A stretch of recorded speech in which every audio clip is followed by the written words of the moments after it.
What up? What up? Good morning, mic check. Mic check 1, 2. Sibilance. Sibilance. Sibilance. I think we're good. What's happening?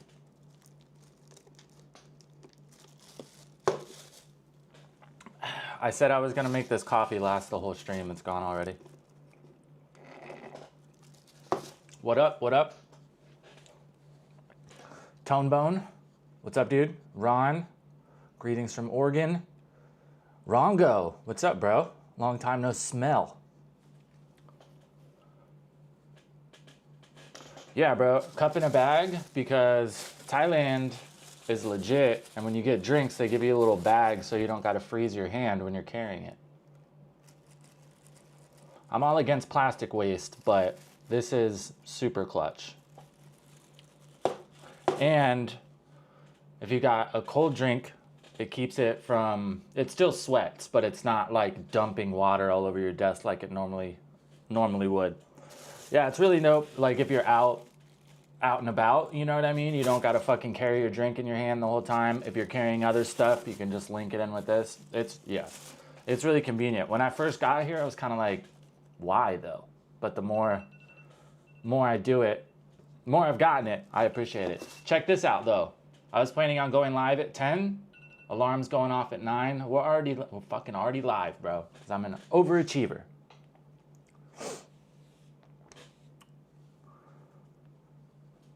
Yeah, not exactly. And holding it in your hands and your ice is melting and shit. It's not the move, bro.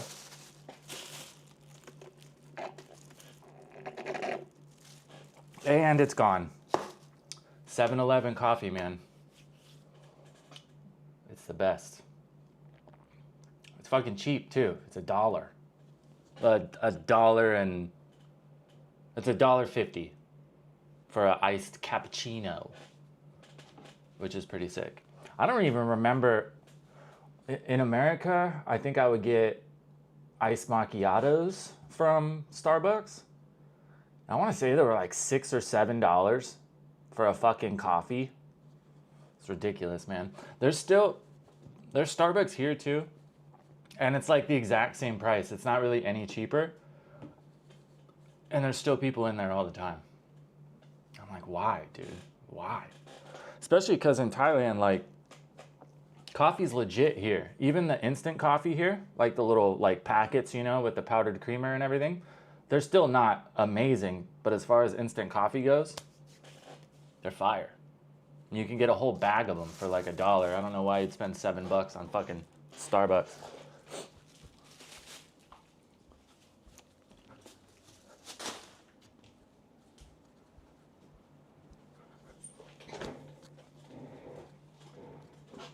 Got it. Give me 1 second. I want to make sure that I posted on Schminsta.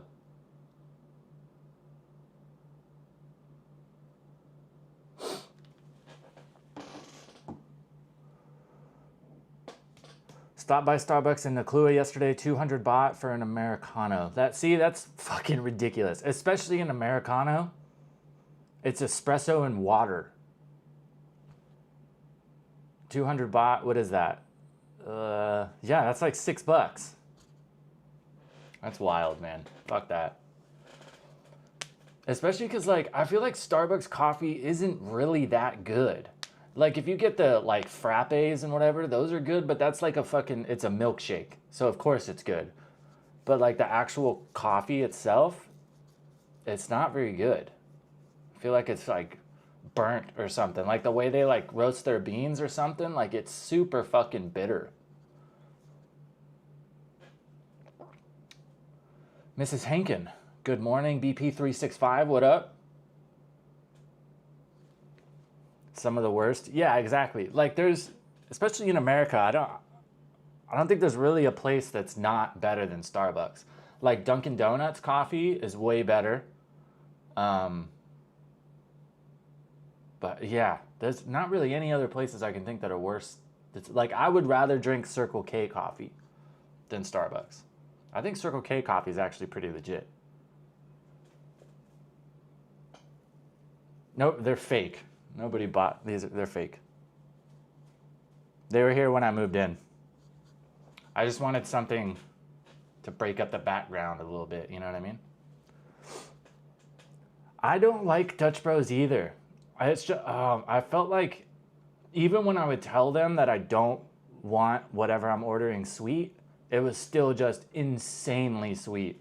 And like all their signature drinks are fucking crazy. Like, oh, Red Bull and coffee and Monster. I'm like, dude, that's not good. So many, like, all the syrups and stuff they use, they're just fucking ridiculous. Dunkin' is pretty bad about that too. It's pretty hard to get a coffee from Dunkin' that's not insanely sweet. Like, I like a little bit of sweet, but I don't just want some fucking sugar bomb first thing in the morning.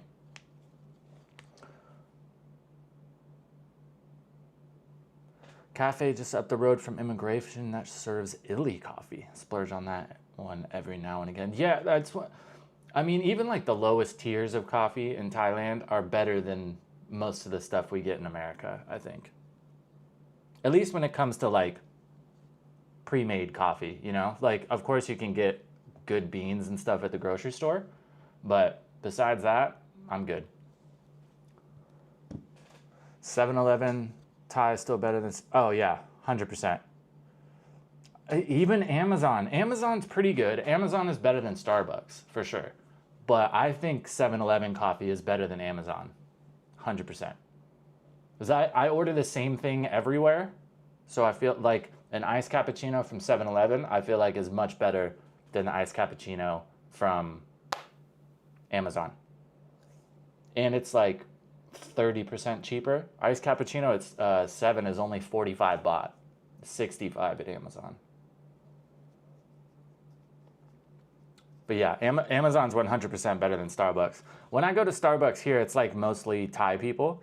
And it's all like the like pretty like professional Thai girls. I think it's more of like a status thing, you know? I think that's really what it is in America too. I don't think there's a lot of people that actually think like Starbucks is really good. It's more just like it's an accessory, you know what I mean? Especially here, I feel like it's just such a waste of money. Even like the little ladies with the carts that sell coffee, those are always fire too. And it's the same thing. It's like 40 baht. And their coffee is always good. There's one lady that sits right across the street from my condo. And I love it because if I have to go to 7 in the morning, the whole street just smells like the coffee she's brewing right there. It's fucking awesome. The cherry chai was pretty legit. I like Starbucks has really good tea. I like some of those, like some of their tea drinks. Like they had a peach one for a long time that was really fucking good. But yeah, coffee-wise, nah. And even the tea is fucking insane. You're paying $7 for water and tea, you know? It's fucking ridiculous. I used to do it though all the time. I used to go to Starbucks quite a bit because they have that the chicken pesto panini, the sandwich. Those are fire. Those are really good.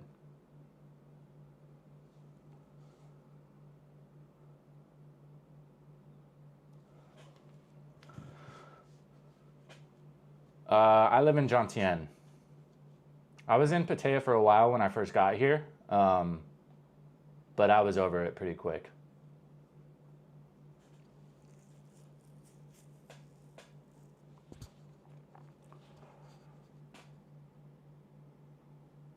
I wouldn't be against living in Pratamnak. I like Pratamnak too, but if I was gonna stay in Pattaya and move out of Jontienne, I would probably go to Nuklua. I like it up there.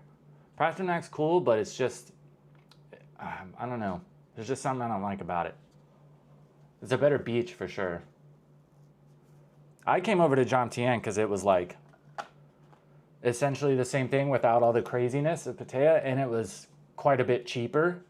Now it's pretty much getting to the point where it's like most of the condos here, if you're gonna pay what you're paying over here, you could be in Pratamnak or Nuklua. The only thing that's like kind of a bummer with Pratamnak is all those condos are hotels.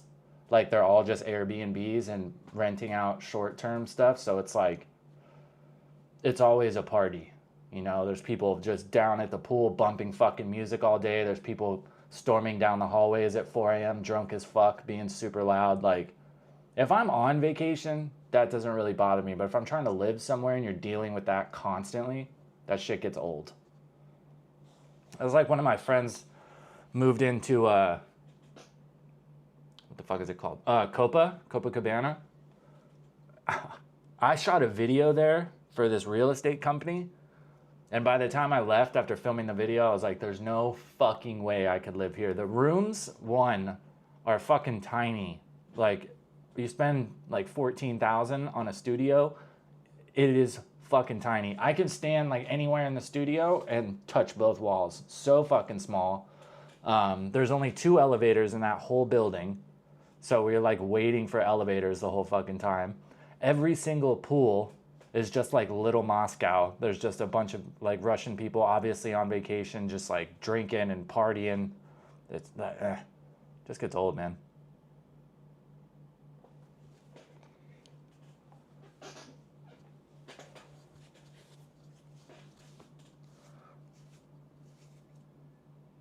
I'm not doing like any like work. I'm still just, all the money I make is from content stuff. It's like, it's super hard here to get like a legitimate job as a foreigner. Unless you're like in a super skilled position or something like that, or you work for like a foreign company.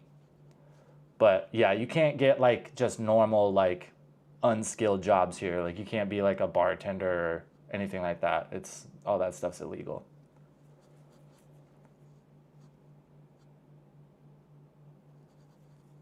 Cozy good vibe, right around the fish market area. Don't see myself leaving Pattaya, cozy beach. Yeah, Pattayaa's cool. It's definitely a better beach. There's a lot more in Pattaya. Like when I first moved to Jontienne a few years ago, like most of the stuff in Pattaya was still closed. Like there wasn't a lot of restaurants. There just wasn't a lot over there. And Jontienne had a ton of stuff. But now there's a lot more going on in Pattaya.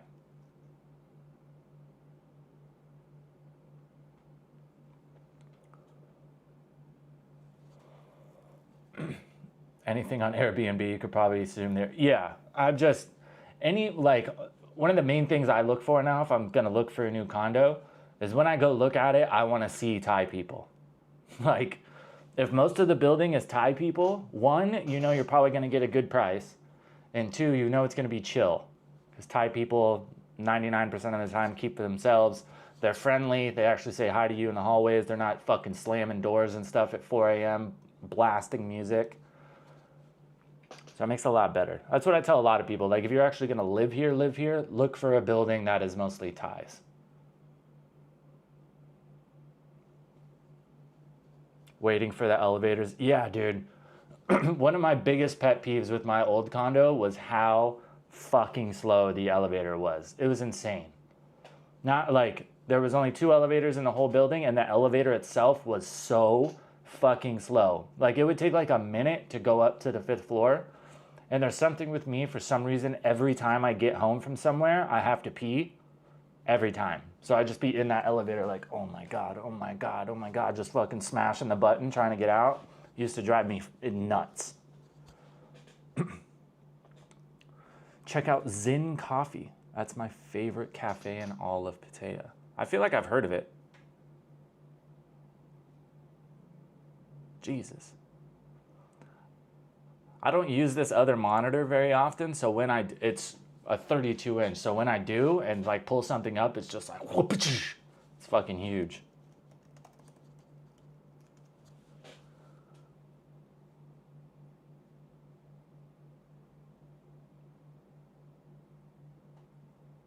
Oh yeah, I've seen this place. They got bagels, I'm about that. Is that? No, that's bread. Never mind.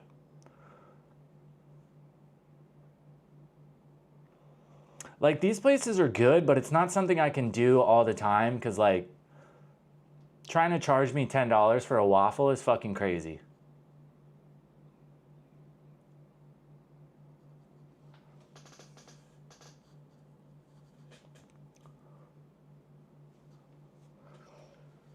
Yeah, 32 inches is like, especially for just this, like just doing a stream, it's a bit much, but it's really nice when I'm editing.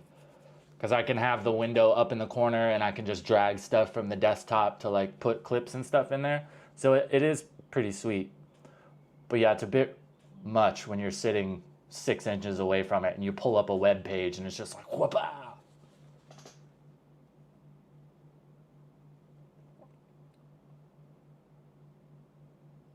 Have you ever tried Yabba Dabba Do? As in Yabba? Fuck no. Why? No. I don't even drink, dude.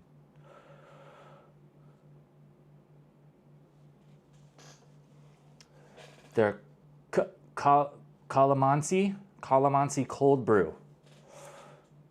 Okay, all right. I can feel that experience. Legit cold brew is like so nice. I need to start doing that. I have all the means to like make my own cold brew. I don't know why I don't. I gotta go back and forth. Like I like hot coffee just as much as I like iced coffee.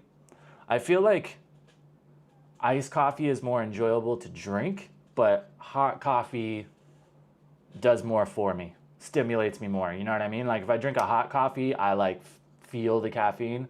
A lot of the time I drink an iced coffee, I don't feel any different afterwards.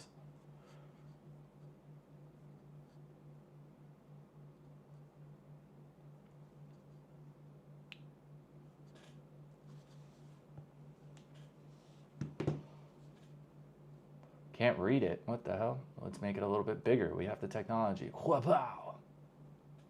Can you read it now?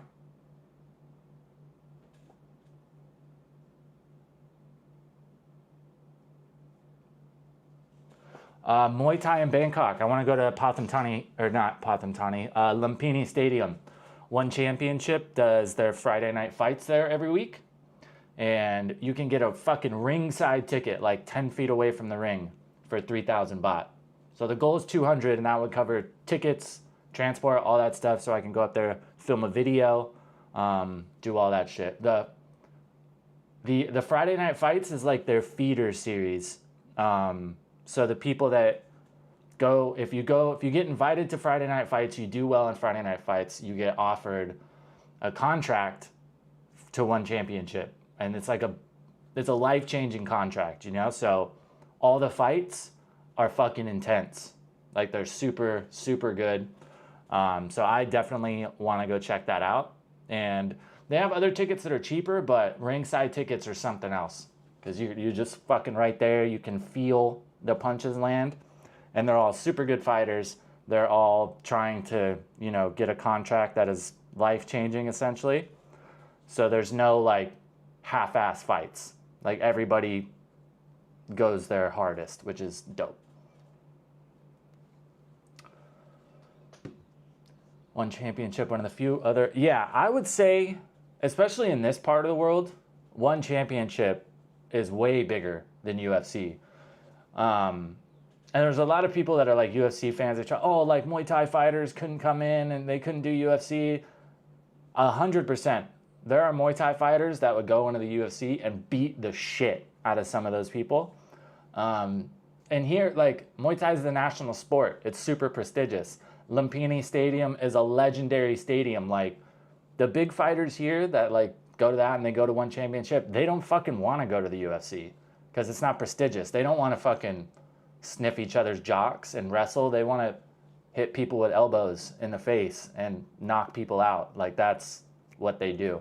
And the thing about One Championship too, like, the owner has said it. He's like, we're not just signing people who have good records. He's like, you could be 50-0, but if you're like a points guy, you just try to win on the scorecards, you're not going for knockouts. He's like, we're not going to sign you. Like, we want exciting fighters only. So the guys who get signed by One, they're fucking bad dudes. And they go in there trying to knock out their opponent every single time.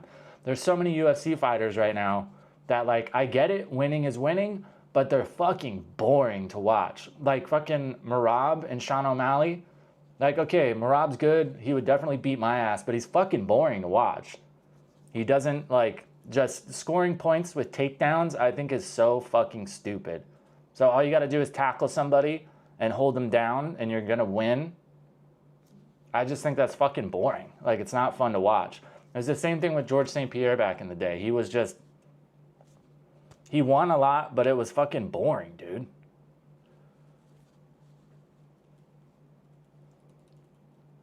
Tuna on white, no crust. Jeez. Tuna on white, no crust, right? That was fucking loud. Was it that loud for you guys?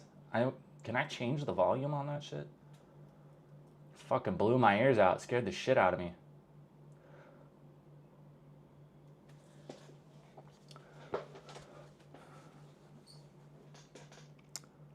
Muay Thai. Mrs. Hankin with the $10 super chat. We're on our way. $40. We're on our way. Appreciate it. No fun UFC fights. Yeah, dude. It's just, there's only a few fighters that are still like fun to watch. Yeah, Jones Aspinall. Like, there's still a few guys who are like super fun to watch. I think they just need to change the scoring. Like, if I'm punching you in the face over and over and you just manage to tackle me, you know, a few times in each round, I don't think you should win. I think they should base a lot more of the scoring off of damage. Not just, oh, takedown, that's a point, takedown, that's a point. It's like, I get it, but it's just fucking boring, dude. And like GSP wasn't always like that. When GSP was first coming up, he was super exciting to watch because he was, you know, leaned on his karate a lot.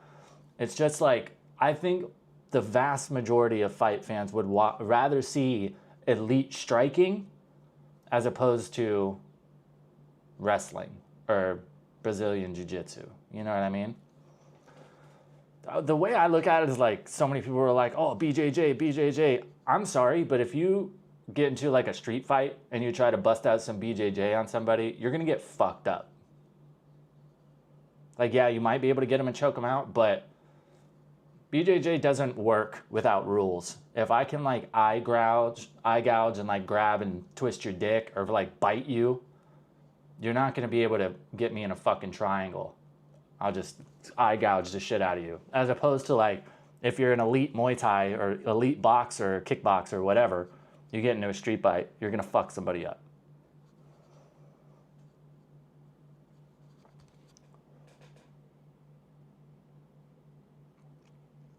O'Malley just opened a new gym in Peoria. Yeah, see, like, O'Malley's fun to watch. Striking, you know what I mean? And it's like, I just don't think that's a good fight, you know what I mean? An elite striker versus an elite wrestler. Like, yeah, who's going to win? Because it's a lot easier to take somebody down than it is to land high-level strikes. So, it's the same thing with Brock Lesnar. Like, if he wasn't so goddamn big and just wouldn't fucking spear people, it's just boring to watch.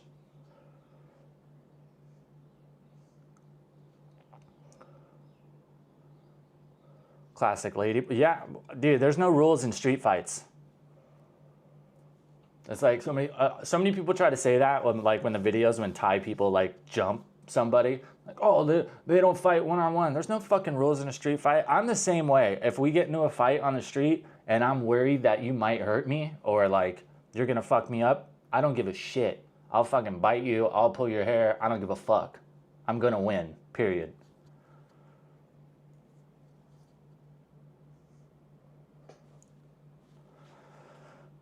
Going out to party at all these days. I am not. Nah, I've pretty much stopped drinking entirely. The other night when I went to that event at Rage Fight Academy, I had a few drinks, but I haven't been to like the bar or like the club, like going out and fucking, it's been a while. At least since like Christmas of last year. One of my friends was here around then and he wanted to go out. So I went out with him, but even then it wasn't like, I stayed out with him for a few hours and like kind of helped him get his bearings, you know, and like understand how everything works. And I was like, peace. I wouldn't be like, I'm not like against drinking anymore, but it's just like, I just don't want to go to the club or the bar really. Like I've just done that for so long already. It's just not really fun anymore. As opposed to like, if you want to go like sit on the beach for the day and have some drinks and fucking chill or fish, shit like that, I'm down.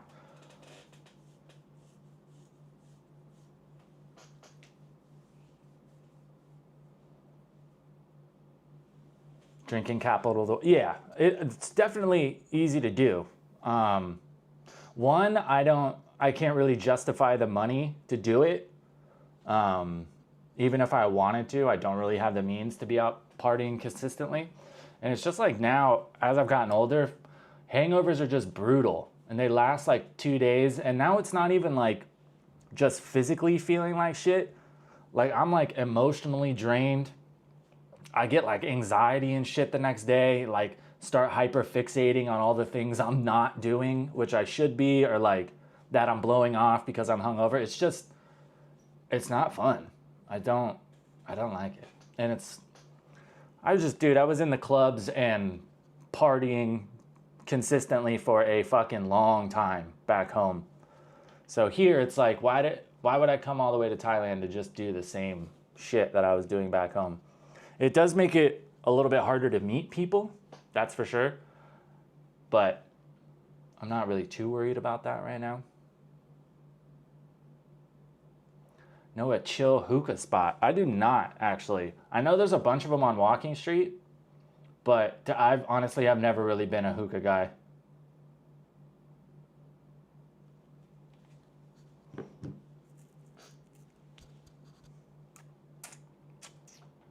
I know there's shitloads of them. Every time I went to Walking Street, I would always have people trying to hand me flyers and stuff for them.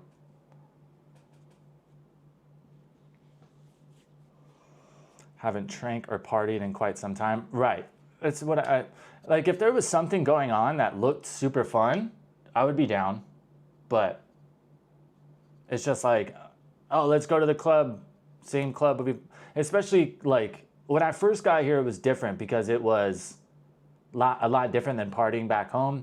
Different people, different vibes. So it was like a new thing. But as soon as that wore off, I was like, kind of just boring now. I feel like I'm just wasting money.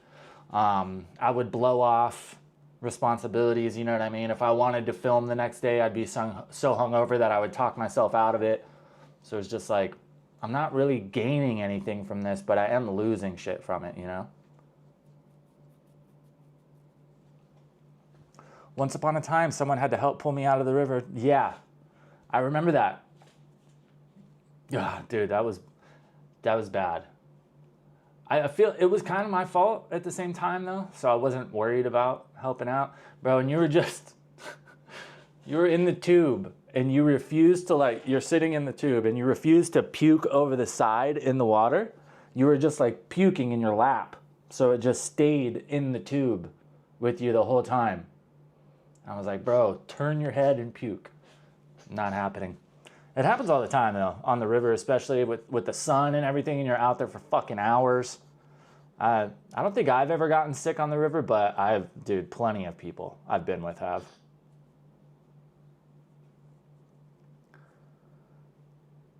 Soy India has a bunch, just not chill ones. Yeah, I'm not really sure. Those are, granted, it's one of those things, I wouldn't really notice it. You know, if I'm driving down a road, I'm not going to be like, oh, there's a cool hookah spot. It's just not one of those things that catches my attention, you know? I would imagine there has to be some somewhere because I know there's a lot of Thai people that like it. So if you could find one that's away from the main party areas, maybe some majority Thai people go there, it'd probably be a lot more chill.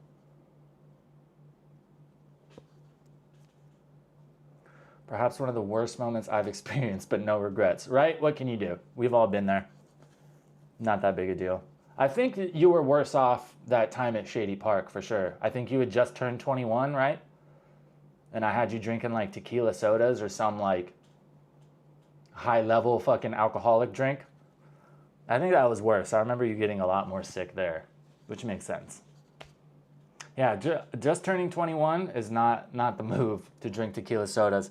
I remember when I was DJing at Casa for a long time, all those ASU kids would come in there. And it was usually girls are like, hey, my friend just turned 21. Can you get her a drink? I'm like, sure. I would get them Rumplemints every single time. It's like, oh, here's 2 shots of Rumplemints. And they're like, ah, doof, doof. And just knock them back like it's vodka or something. And then 10 minutes later, they're fucking one eye open. That shit will get you.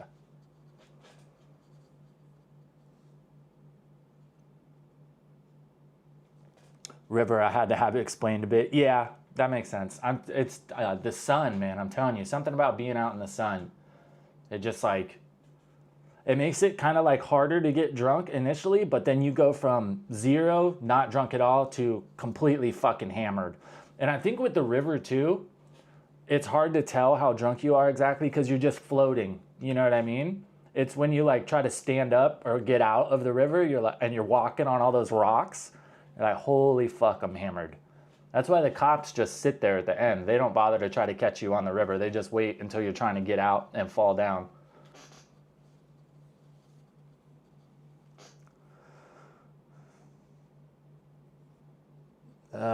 Best club these days. Dude, I haven't been out in, like, to a club in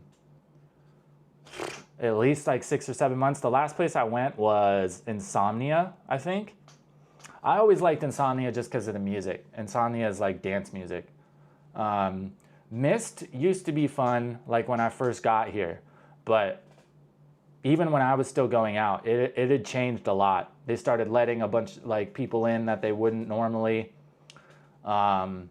Most of the girls that you would meet there were just there working, looking for customers, which gets old after a while if you're not interested in that. It got more expensive too.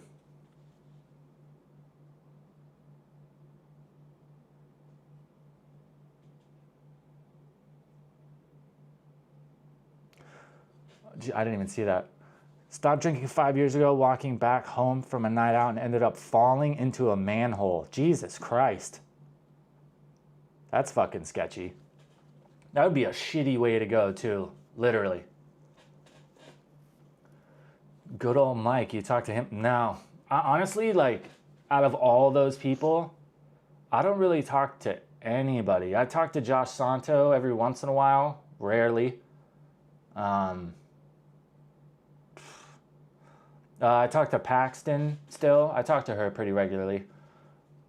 That's pretty much it. Especially like the whole DJ side of it. I mean, all those kind of people were kind of like acquaintances. You know what I mean? Like I was cool with everybody, but not a lot of them were like homies. You know what I mean? Like me and Josh used to be super close, but you know, since moving here, it's like moving across the world is one of those things that will let you know like who your homies are. Not that I like hold it against anybody, but it's just like people got their own shit going on.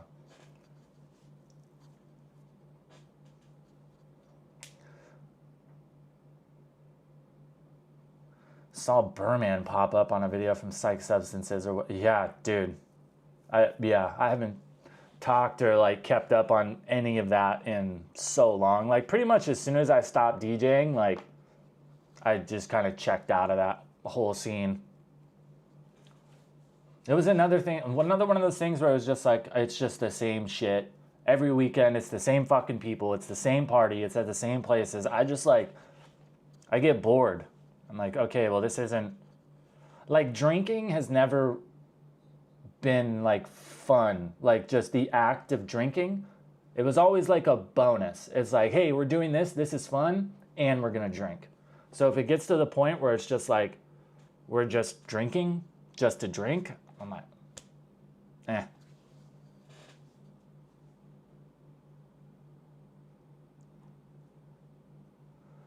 Glad I experienced it, but yeah, absolutely. Like I had some good times at some fucking dope parties. But yeah, and like especially with DJing, like the politics of it all just kind of left a bad taste for me after a while. I just got kind of fucking sick of playing the game. The times that I'm most nostalgic about is when I was like first coming up, like playing desert parties and playing all these just little small parties with fucking 50 people there, but everybody was having a good time. Like, I miss that shit. I don't really miss, like, I don't miss playing at the clubs. I don't miss being at, like, those festivals and shit. Like, that was always just, eh. It got to a point where it was just a check. It was like, yeah, I'll take the booking just so I can make money. Like, besides that, I'm not really interested. The only club I ever played at that was consistently fun was Casa. Because like they wanted you to play house music. Most of the people there liked house music. I like house music, so those were fun. But most of the other clubs, especially in Scottsdale, fucking kill me. So boring.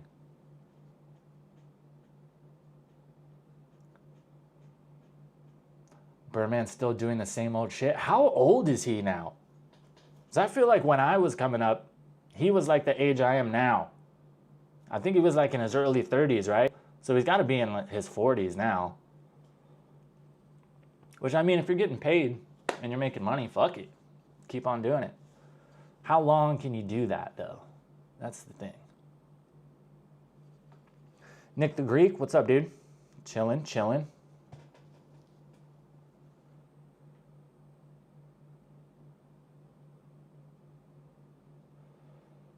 Man, every time I see a fucking news article of a lady boy robbing somebody, it's always an Indian guy. Fucking every time. Ow.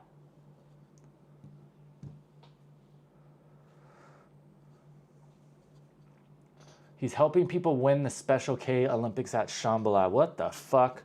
There's a guy I watch on YouTube. I don't remember his name. But his like whole thing, he does some different stuff now, but like how he got started was like going to Shambhala and like interviewing people that about like what drugs they were on and like what they thought. Bro, it is fucking hilarious. It's so fucking funny. It's like interviewing some guy that's on like 3 tabs and like asking him questions and you could see the guy's fucking brain just melting. I love that shit. It was so fucking funny.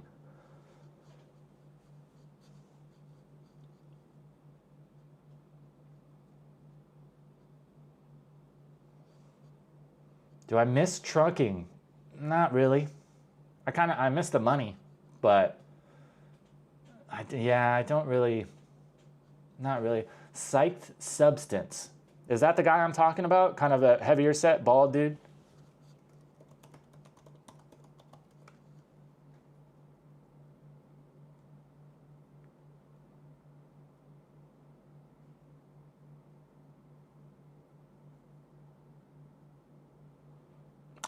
No, oh, this is him. Yeah. Yeah, this guy. His videos are kind of dark, though. He's like, didn't his like wife divorce him and like take the kids and shit because he wouldn't stop getting high? And this is, oh, this is old. It looks like he gained some weight. He looks more healthy. I injected testosterone every day for 4 years. The good, Jesus fucking Christ. Yeah, I haven't watched his videos in a long time, but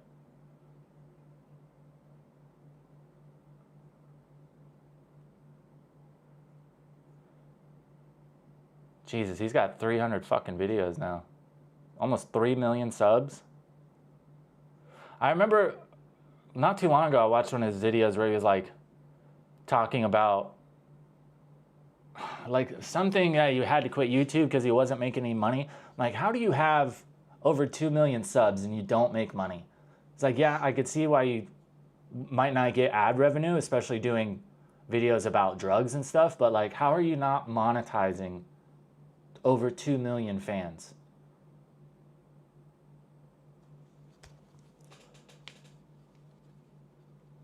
Yeah, but I mean, you can't monetize, you can't get ad revenue, but most of the time, like these big channels, like their ad revenue is pretty much the smallest part of income that they make from the channel. If you have 2 million people that like your content, there's tons of other ways you can monetize that.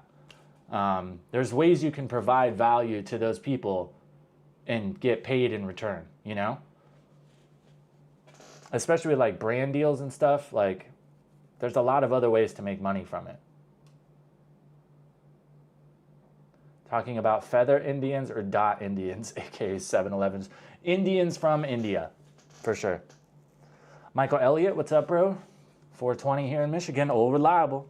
Old reliable. I gotta use the restroom real quick, guys. I'll be right back.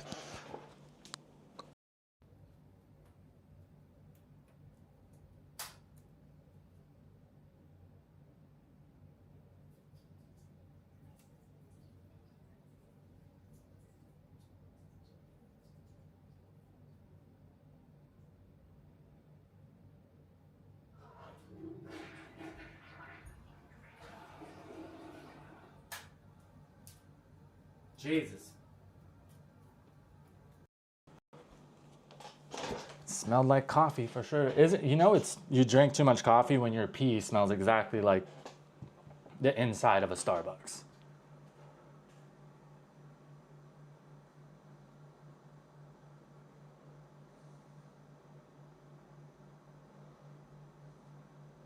Man, speaking of drinking too much, some of these fucking bar managers here, I don't know how they're still alive. There's a guy that I met when I first got here. He's a bar manager. He had been here for like 2 or 3 years already doing that. And now it's been like another 3 years. And this guy gets not even just drinks every day, but gets fucking like annihilated every day. Like 30 plus shots. And he'll like manage his bar till 2 a.m. and then he'll go to the club until like 6 a.m., go sleep till 4 p.m., wake up, go back to work, do it again. For like 6 years straight. And he's a nice dude. Like, I don't want it to seem like I'm talking shit, but he's not healthy, like in any way. He's substantially overweight. He's a big dude. So I'm sure, like, I don't know, man. And it's like, sometimes when I see him, he looks fine. And then other times I see him, I'm like, dude, you're fucking dying. Like, that's not sustainable. And after that long, like, you are 100% dependent on alcohol. There's no way you're not. 90% sure I know exactly who. Yeah. I mean, don't get me wrong. Like, a lot of them are overweight because they're a lot older. Most of them are older guys. But this dude is like, he's big. And he's lost weight since I first met him. But I don't think it's because he's like working out or eating better. You know what I mean? I think he's lost weight because he's literally like withering away. And he always gets into like some crazy shit. He's always dealing with girl drama or like some fucking wild shit. Like, dude, you gotta stop doing this. Eventually something really bad is gonna happen to you. It's like you get into enough girl drama, like one of them's gonna have a brother or something, like you're really easy to find. Everybody knows where you are at all times. Like, all right, bro. And you're just getting hammered every fucking day.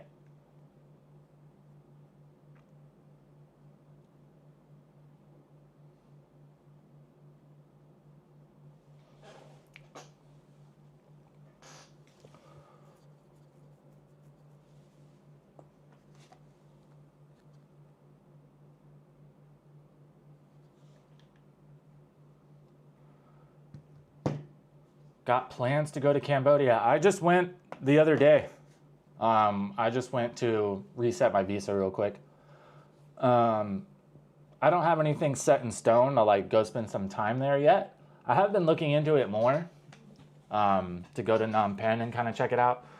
But I think Vietnam is going to be on the list before that. And then next month we are going to the Philippines.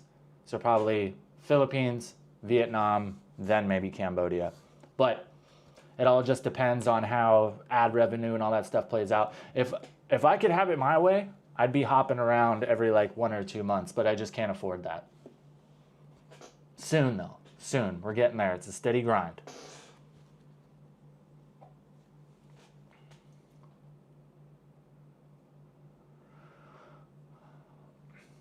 Dude, yeah, the border crossing was pretty crazy. I wasn't planning to go until like maybe this, like towards the end of this week. But the people hit me up and they're like, yo, with everything going on at the border, it's very possible they're going to close it. If you need to go, you should go now. So we did, and we pulled up to the border at 9 a.m. and there were hundreds of people, probably like 600 or 700 people waiting to cross. It took like 4 hours to get across and back. It was insanely hot. Like it was brutal. There was another guy we were with that like got heat stroke and was like puking on the way back. It was rough. I think things are chilling out a bit though, because they just like Cambodia and Thailand agreed to pull troops back from there. But from what I've read, they haven't really like dealt with the actual issue of the disputed areas though. So it's possible that something could come up again. And it's not the first time this has happened. So hopefully nothing else comes of it. But I think I don't know. I could be wrong. I do know they came to an agreement about withdrawing troops from the area. Hopefully that means they came to somewhat of an agreement over the disputed zone as well.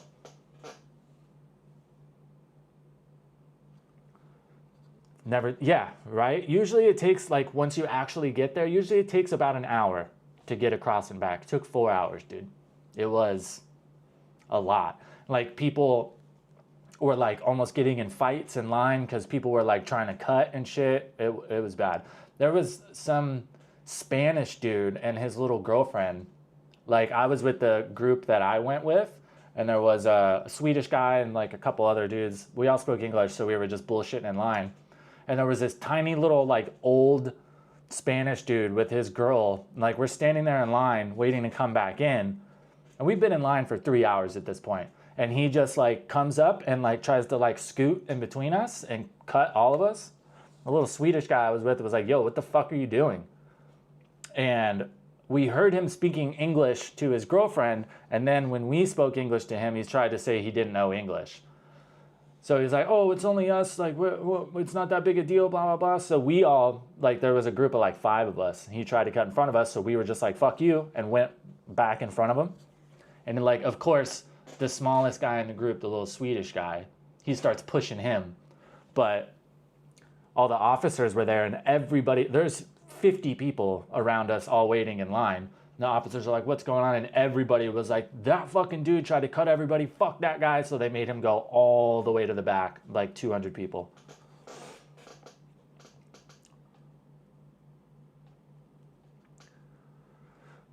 Between the drive there and back, then add 4 hours for crossing. Yeah, it took 12 hours.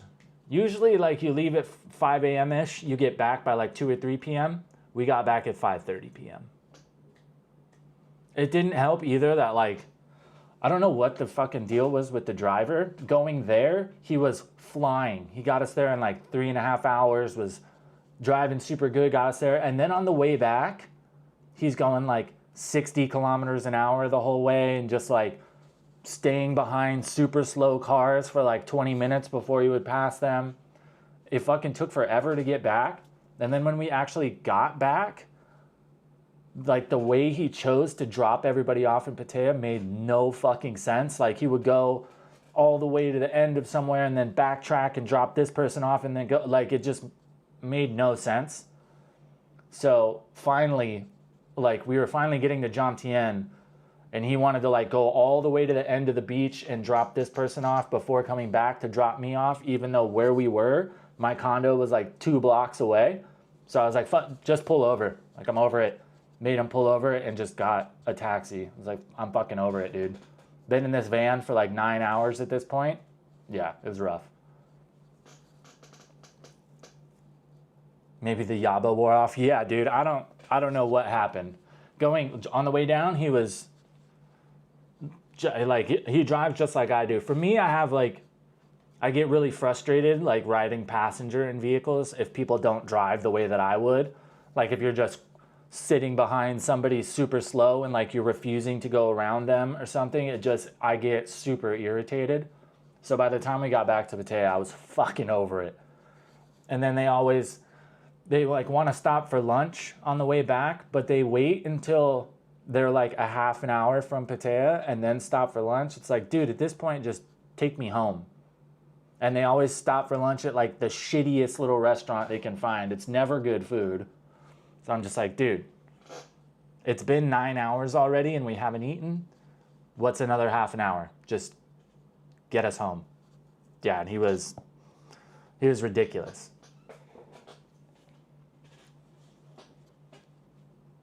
And it didn't help that the poor kid that was with us got like heat stroke. And you know how it is when you get heat stroke and you get super hot and you're just trying to cool off, and then you finally cool off and then you get sick?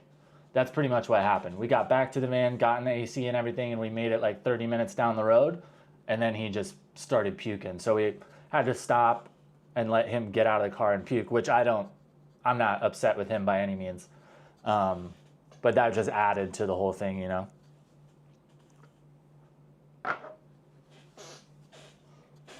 I know it's like, you could tell other people in the van were kind of irritated, but like growing up in Arizona, I know what it's like to get heat stroke and it fucking sucks. So like I upset with him at all. And I know it's like, once you get to the being that hot, there's nothing you can do. You're gonna get sick, you're gonna get a fat headache, you're probably gonna throw up. There's just really nothing you can do about it.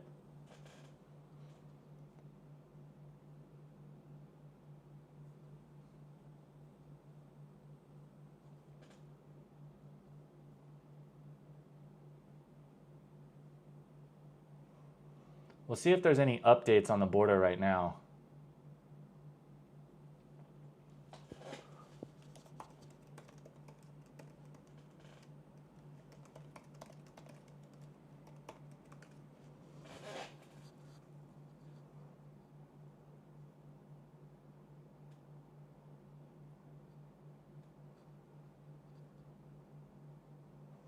Looks like they're meeting again in 3 days to talk about the actual disputed areas. Right now, the crossings are still under military survey. So right now it's up to the Thai military how long the crossings stay open or whatever. When do you plan to go to one championship? Whenever we hit our goal.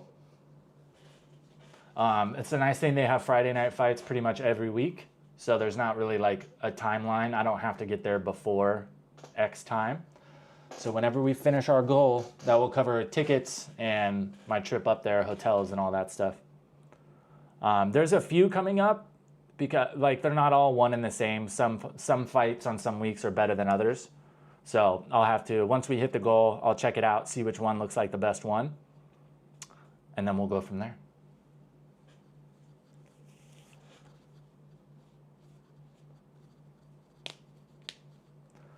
UK fighter. Yeah, there's a couple UK fighters that are in right now that are pretty good. A lot of them just get whooped though, man. It's like, it's hard to compete. Like if you're, a fighter coming from the West and, you're in your early 20s, you might have 10 or 20 fights. You come up to some Thai guy that's 20 years old and he's got 150 fights already, That's, experience goes a long fucking way. Yeah, Haggerty, of course. He's a beast. I'm just waiting to see if anybody can beat Rod Tang. That Takaru fight, like, I'm not a fan of Takaru by any means. I think he's kind of like snobby for whatever reason. He's good, but I knew going into that fight, I was like, Rod Tang is going to fuck this dude up. I did not expect it to be that fast. I didn't think it was going to be a minute and a half into the first round. And I was surprised he didn't get up. Checked out their site. Whoever's fighting on the 20th must be really good. Tickets are $12K. Yeah, it really depends. Because, there's a lot of people that, if they kind of fall out or their contract expires in one, they'll come back up through Friday night fights to get back into the rankings. And they might already have a really huge fan base, you know what I mean? That's like what Superlek did. There's a couple guys who, especially who are a bit older, that they might be coming back through, but they've already got a huge fan base. So those fights will be more. Ideally, I'll probably go to one where it's like the main card will be younger guys that haven't really got to that level yet. The guy all the ones I've watched, I pretty much watch them every weekend because they live stream Friday night fights on YouTube too, by the way, if you guys want to watch them. The young guys coming up who are trying to get their first contract to get in, they're always go big or go home. Like they're always really good fights. So I probably want to go to one of those.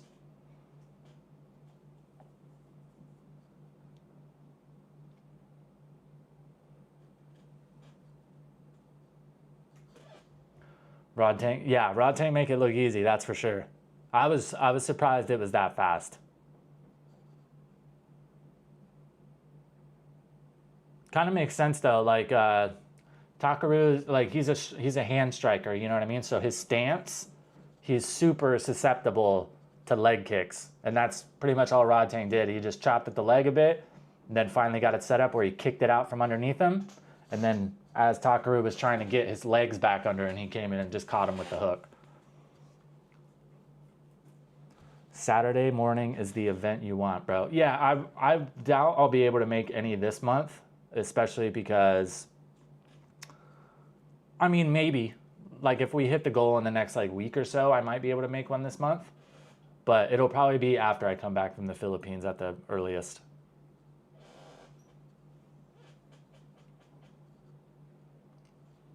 There's a few, the girls that are coming up, too, that are talking about heading back for one. Supergirl is talking about going back to one.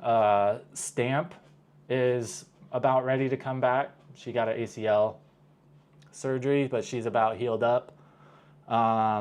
Little Star, Chung Seao, I think is her name. She's in one of the other promotions right now. She's 6-0, so she's talking about going to one. That's one thing I like about one, too, is like there's only a few girls in the UFC that are honestly fun to watch. But something about the Muay Thai girls, they're just insane. They're as fun to watch as the guys. They're super talented. They hit super hard. Those fights are fun to watch.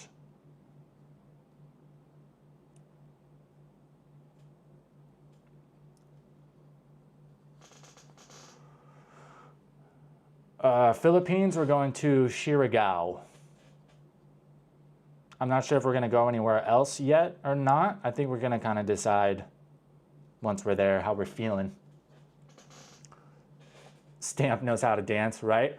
I was watching her highlights the other day, and one of her first fights, she fought this girl in like yellow trunks and a gray shirt, and whoever the other coach was of the girl that was fighting Stamp should never coach anybody again. It was so obvious within the first 30 seconds that Stamp's level was up here, and this girl should have been like amateur full gear fights only, and Stamp just head kicked the fuck out of her. And like I felt really bad for the girl, because like whoever thought that she should be in there with Stamp like really set her up for failure. Yeah, so whoever that guy was, I don't know who made that decision, but if it was me in that girl's corner, within the first 30 seconds, I'm throwing the towel. You're done. We're not going to get you hurt. Like it was, and you could tell Stamp was even kind of holding back a bit, and still just, she head kicked the fuck out of her. I felt bad for the girl.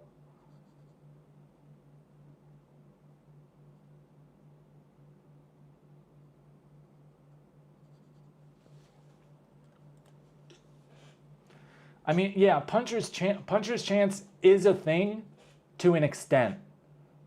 It's a thing until that gap gets so big. And once it gets to a certain point, I mean, anything is possible technically, but the likelihood. I mean, it would be like me fighting Rod Tang. Is it possible that I might catch him with a good punch and drop him? Sure. Anything's possible, really. But realistically, what is the chance of that? What's much more likely to happen? I'm much more likely to get knocked the fuck out and get seriously hurt. You know what I mean? So to have a coach be like, oh yeah, you're good, go for it. I just felt like it was really irresponsible.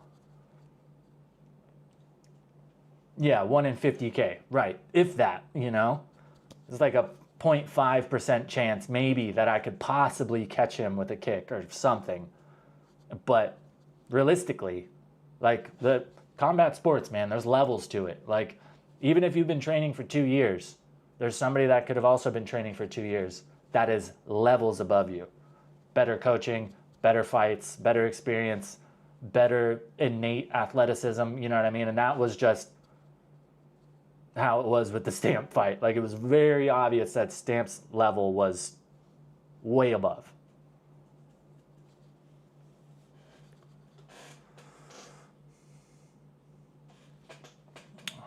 Paya Oliveira. Yeah, I like Oliveira.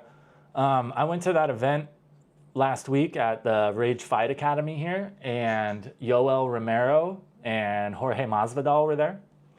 And Yoel looks pretty much exactly like he did when he was in the UFC. He's a little bit fatter, which makes sense. He's not training anymore, but he's still fucking yoked. He is big as shit. And Yoel was just like, I almost didn't, if it wasn't for his like long curly hair, I wouldn't even have recognized him. Like he got fat.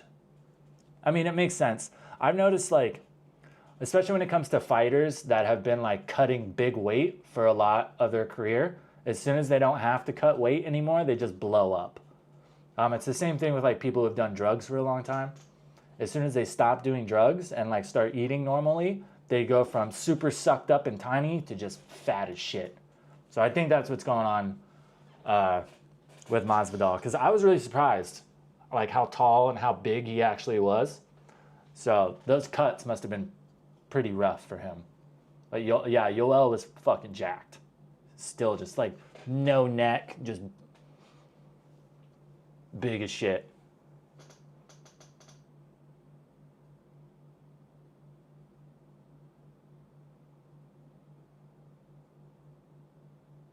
What the fuck is this?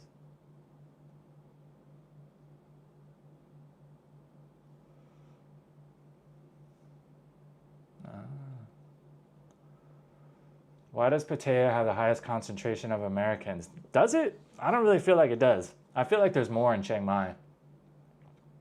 I rarely meet Americans here.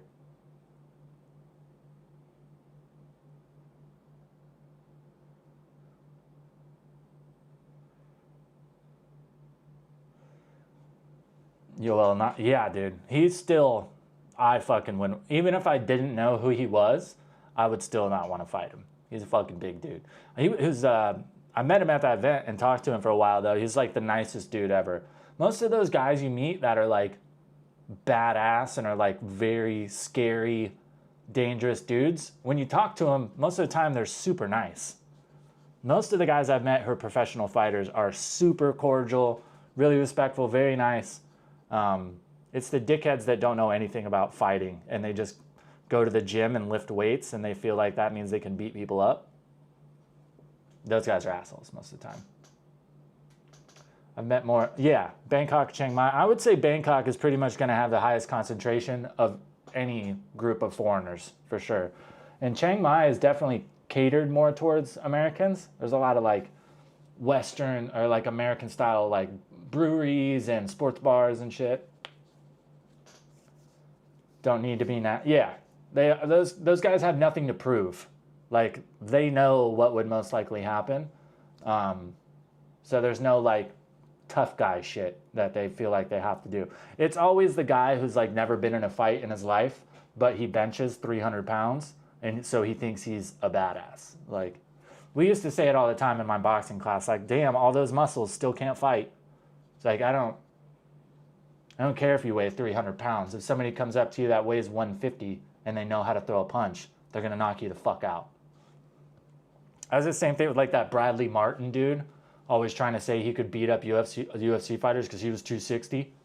And then he wrestled like some collegiate wrestler that was like 180 pounds and got fucking twisted up. Like, yeah, dude, like it doesn't matter. If you can't throw a punch, it doesn't matter how strong you are. It's irrelevant. You might be able to tackle somebody and hold them down, but like if it's just stand up, you're gonna get knocked the fuck out. Especially because you weigh 260, all you do is lift weights. You have no cardio. Within 30 seconds, you're gonna be mouth breathed, gassed the fuck out, and then you're gonna get whooped. I think a lot of people don't understand like how tiring fighting actually is, you know?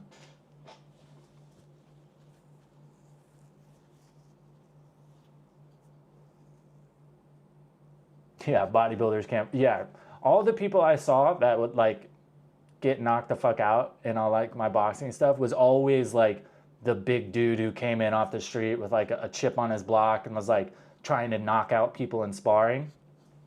So we had this kid there named Tommy. He was an Irish kid, cruiserweight. Some dude came in, probably like 250. Dude was jacked. And they were just working out, doing some pad stuff. Tommy's holding the pads for him, and dude just tries to liver shot him.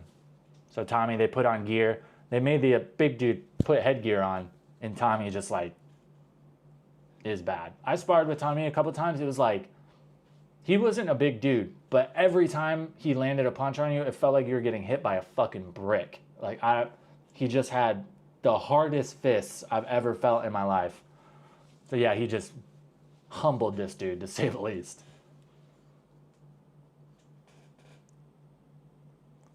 £300 bench and a jaw made of, yeah, exactly. The big thing is like cardio.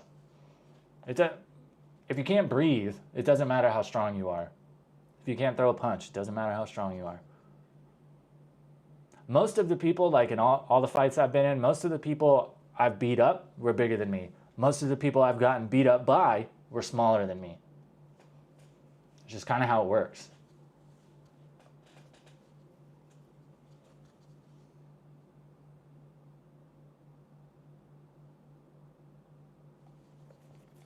Muscles take up all, yeah, exactly.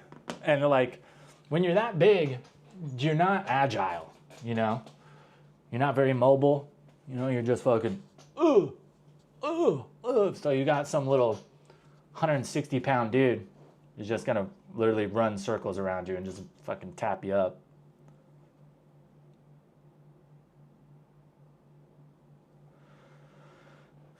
Nick the Greek later, bro.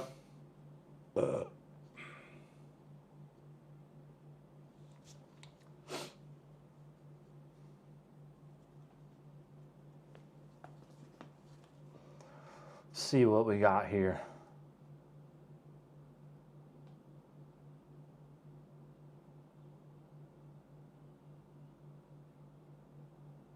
Jesus.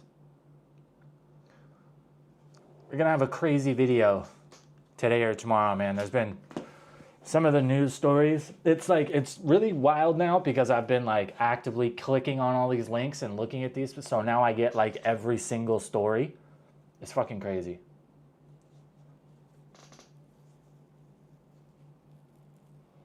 Do you know the YouTube channel, The Borderless Office? Recently did a video of American expats at Pattaya, guys also from Arizona, I believe. I don't think so. Honestly, besides like a couple people that I'm friends with, like Adam and Sam, Patty Doyle, that's pretty much it when it comes to like Thailand creators that I watch. And even with like a lot of those guys, I don't keep up with them like every single video, you know? But it's like I spend so much brain power thinking about Thailand YouTube and video. So like when I'm just wanting to watch YouTube, that's usually like the last thing I'll watch. It's like the stuff I watch on YouTube, like in my free time, has nothing to do with like the types of videos I make or like what I'm doing here.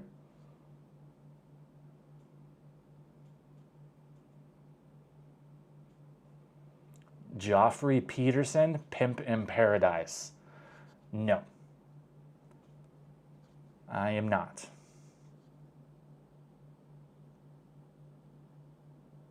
It's like when it comes to like creators, minus like, especially in Pattaya, minus Sam, Gone Adrift, I don't really talk to anybody else, let alone hang out with anybody.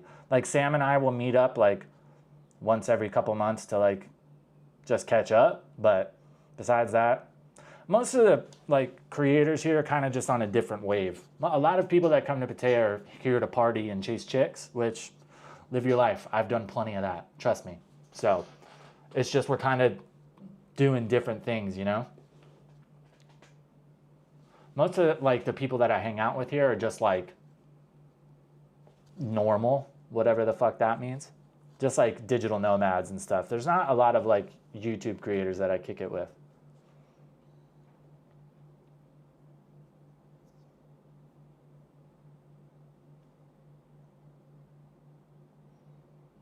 It's fucking freezing in here. My little toes are cold.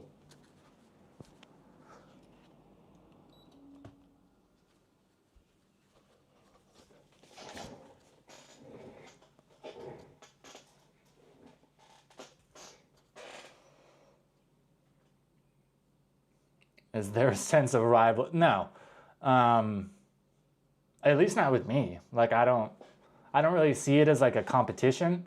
The way that I look at it is like, if I'm creating Thailand content and you're creating Thailand content, it's not like we're selling a product. Like it's still plenty people plenty possible for people to watch my videos and watch yours. It's not like if I'm a car salesman, if somebody buys a car from you, that means they're not buying a car from me. You know what I mean? So I don't really think there's like, at least on my end, I don't really like see it as competition. Like, we can all have the same audience and all still make the same money because that audience is probably going to take in content from multiple different creators, you know? The only time like there's ever been any animosity from my side is like if you're just fucking jacking my videos. Like, I think that's kind of lame. And like with any type of creative stuff, everybody's got influences, right? Especially when you first start out, you don't really know what your style is yet. You don't really know what kind of stuff you want to do. So emulating other people's content is completely normal. And I would even recommend people do that so you can kind of figure out what you want to do. But I think just taking somebody's idea and just like completely copying the video, copying the title, copying the thumbnail, and just posting it on your channel, I think that's kind of lame. If anything, like take what they did and make it yours somehow. Like change something so it's yours. I think the copy and paste shit is pretty lame. But yeah, and I mean, even when people have done that to me, it's not like I'm gonna say anything to them. It doesn't do anything.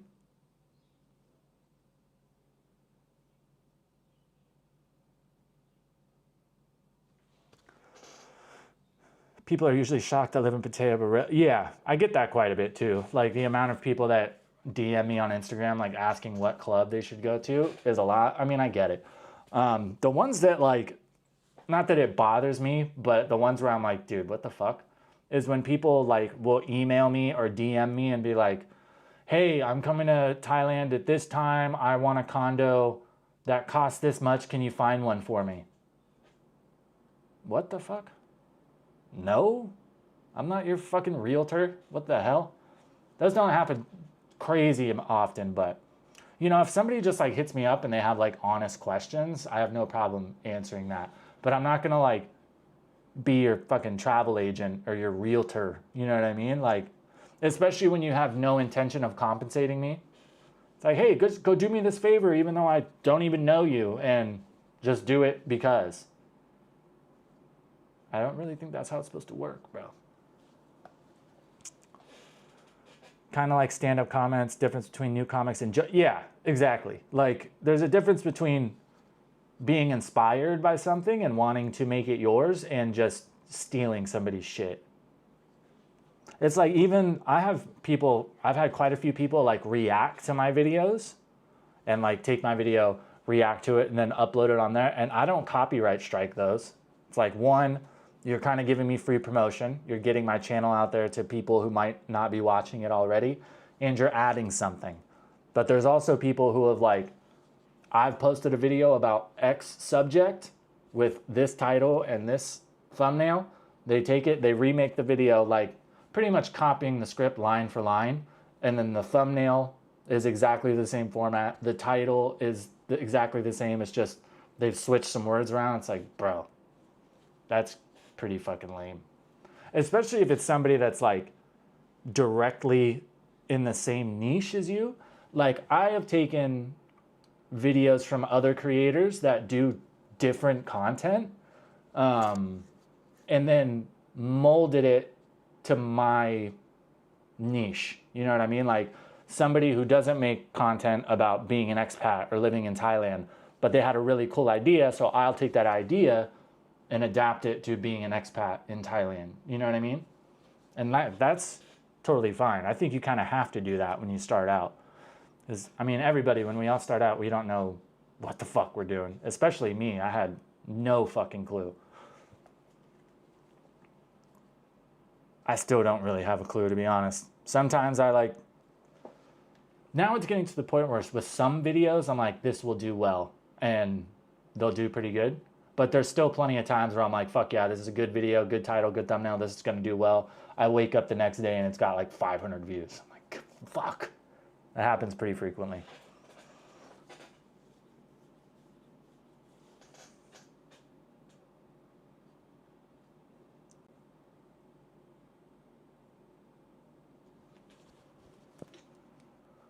My fucking desktop is getting ridiculous. After like a week of editing and making thumbnails and everything, like I'm one of those people where my desktop on my computer's got to be organized, and it's just it looks like a hand grenade exploded on it right now. I like low season, honestly.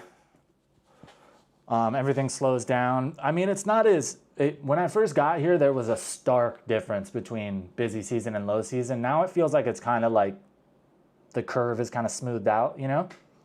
It used to be like stuff would get cheaper, everywhere was less crowded, there was less traffic, and now it doesn't really seem like that. It kind of seems a lot more consistent throughout the year. I think it's a lot different being in Jontienne as well. I think there's a lot more people who are here year round. If you go to Pattaya, I'm sure, like Central Pattaya, I'm sure there's probably a pretty stark difference between the two. But I'm not over there a lot.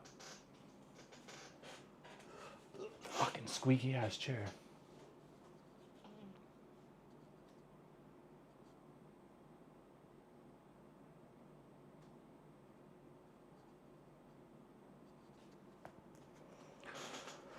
Man, I've been waiting on this Lazada order for so fucking long. Sometimes they're super quick and you get your stuff within a few days, and then other times when it comes from China, it fucking takes weeks. Undergoing customs clearance.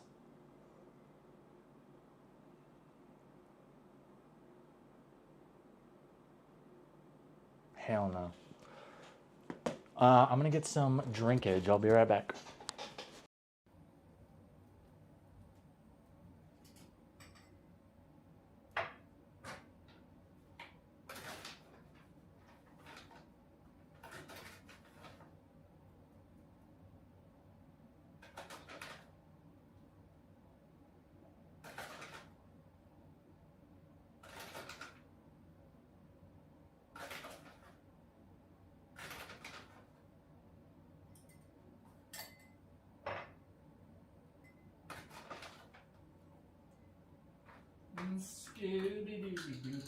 Yeah.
Got it.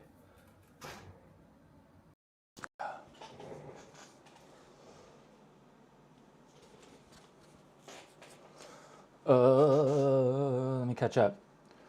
Kevin W., how often do they have Muay Thai events planning on vacation there next year, and would love to go see one live? It depends on where you are. But I mean, it's common. It's the national sport. Try to order local off Lazada, order ones from China on accident, got stuck waiting on customs forever. Yeah, it's a lot of the stores will say where they are. And if you get stuff that's from Thailand, it's usually pretty quick. But some of the stores don't say where it is. And then but I've also gotten stuff from China that only took like a week to get here. But there's other stuff that's taken a fucking month.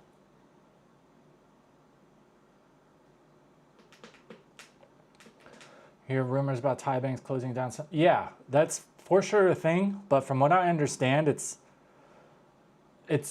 pretty like obvious whose accounts are getting closed, because it all comes back to having to link the transactions to whatever person you are. And what they use to do that is a phone number, right? So if you buy a SIM card in Thailand, you have to show your passport, and they register that SIM card to your passport. And then when you get a bank account, they register that number to your account and passport on both of them. So when you're using, they can follow the transactions to make sure, hey, this is this person's account. They're the ones who are putting money and withdrawing from it. So the people who were getting their stuff closed is when that stuff didn't match up. They're like, okay, it's this person's account, but all this money is coming from another place that is not linked to them. So stuff like that. Things that would insinuate that that account is being used for money that doesn't belong to that person, or vice versa. So those are the ones that were like getting closed. There's also certain paperwork, if you're a foreigner, that you have to sign, because certain countries you have to like declare income or bank accounts. It's like being an American. Every time I open a bank account in a different country, I have to sign a piece of paperwork essentially that lets the American government know, hey, this American citizen has a bank account in another country. So if you go into a bank and you don't fill that out, now that if that bank lets you keep that account, now they're in violation with banking laws, with, you know, the internet, whatever it's called, the International Federation of Banking or something like that. There's international laws that apply to banks. So if there's something with your account that would put that bank in jeopardy of breaking those laws, they'll close your account.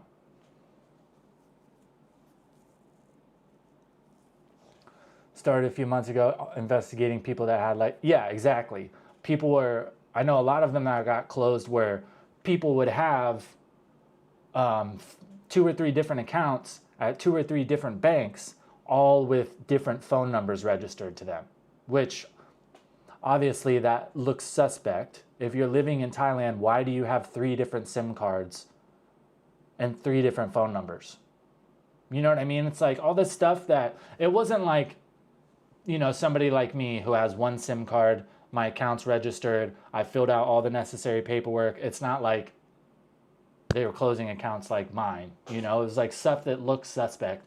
A lot of people are trying to frame it like they were just doing it to fuck with foreigners.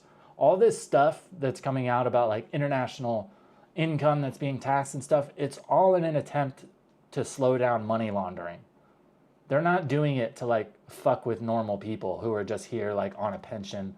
Is it possible that some of it might spill over and make more issues for those people? Of course.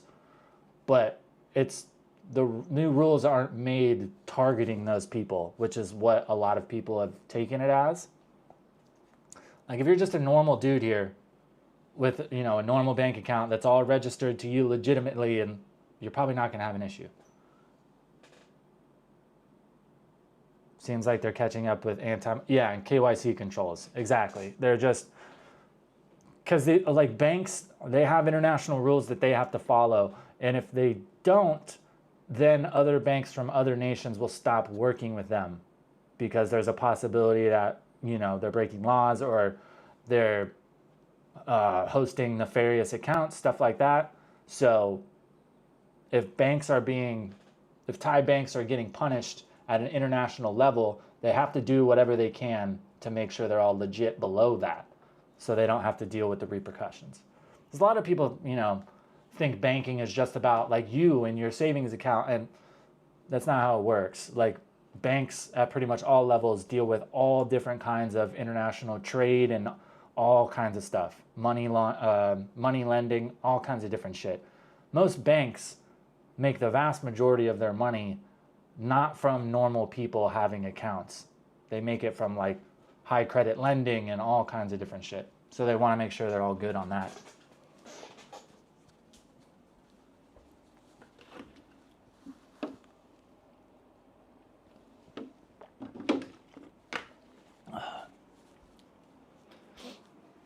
Man, I got some of that like athletic green, like the vitamin powder shit. It's fucking disgusting. I don't know why all that stuff always tastes so bad. I'm gonna take a smoke break, but I can still see chat. Oh, God.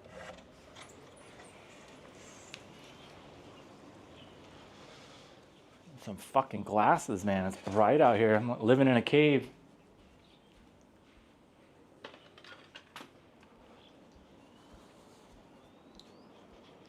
You know it's hot out when you walk outside and your glasses automatically fog over.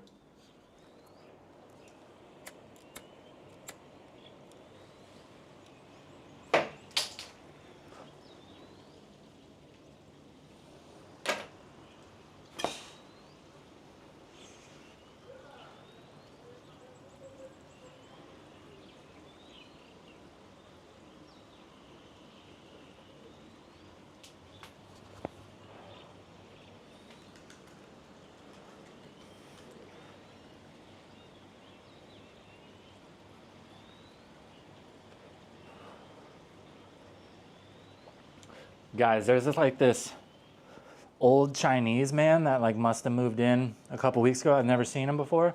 He comes out here every morning at like 9 a.m. and just walks laps around the pool. Yesterday, he did it until like 3 p.m. He literally walked laps around the pool for like 6 hours. Respect.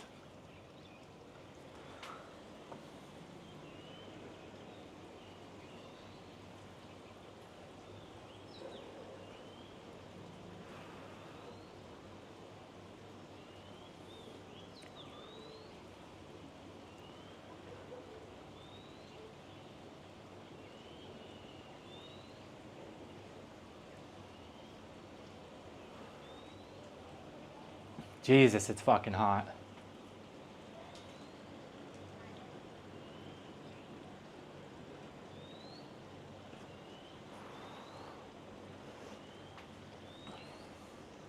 This time of year is so brutal because there's never any wind. Like there is not one hint of a breeze out here. It's like 85 degrees, 60% humidity, and just no wind at all. It is just a fucking sweat box.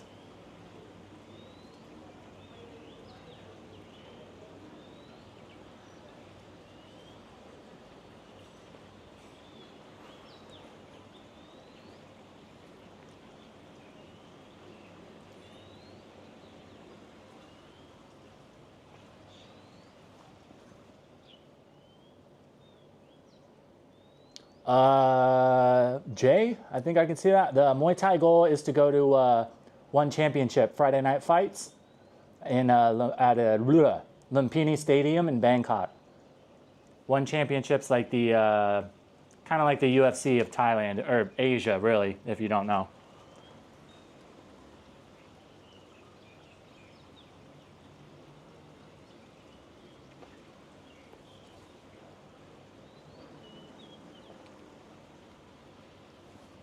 The goal, it's the ringside ticket is like $100.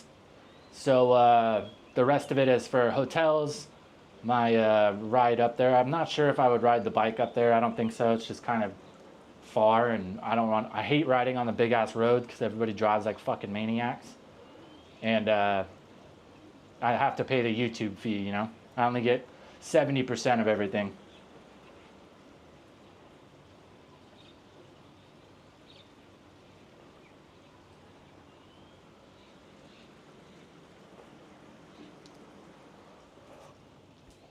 Yeah, I want to get the ringside seats so we can film a video. I've been meaning to I want to do some more Muay Thai shit on the channel. 'Cause I think it's really fucking cool. I love like the heritage aspect of it.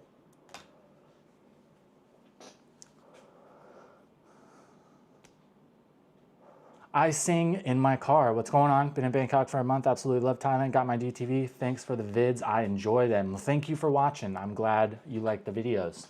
The YouTube fee, YouTube takes 30% of everything that I make. It sucks, but compared to a lot of other platforms, it sucks, but it's not as bad. Like Twitch takes 50%. Like if you're streaming on Twitch and somebody donates $100, Twitch keeps 50 of it, which is fucking insane.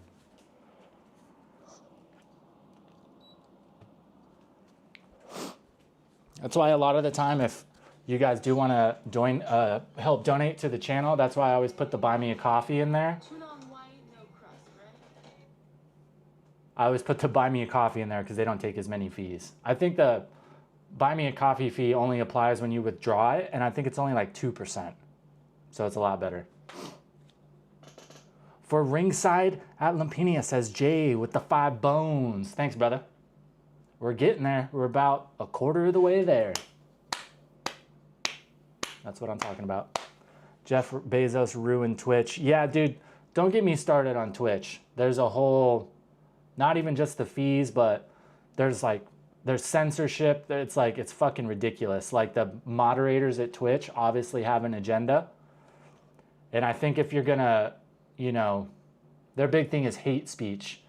And if you're gonna block people from saying negative shit about certain things, you have to do it across the board or not at all. And they kind of pick and choose the things they want to moderate. It was like Twitter before Elon bought it. Like you were allowed to say crazy shit if you were on one side of the political spectrum, but on the other side, you weren't allowed to say anything about it or else you'd get banned. I think that's fucking ridiculous. Don't even get me started on all of that, right? Like free speech in the West is seriously coming under fire. It's crazy in Britain right now. Like you can get arrested for saying specific stuff on Facebook. And I think that's just like, it's a fucking slippery slope. Once you start doing that, it can end up in places that are really bad. Legalized extortion, yeah, exactly. Like 50% is ridiculous. Especially like, I think the YouTube 30% is pretty crazy because the way you get paid from ad revenue on YouTube is like the ads you see, those companies pay YouTube to run those ads. And when those ads run, you're getting paid X amount for 1,000 views on that ad, right? YouTube already takes a fee from there. But then when you get paid for people seeing those ads on your channel, they take another 30%. So it's a bit ridiculous. And on top of all of that, like I don't even get like YouTube Premium for free. Over the past 2.5 years of having a monetized channel, do you know how much fucking money I have made for YouTube? And they still don't give me like YouTube Premium for free? It's a bit ridiculous.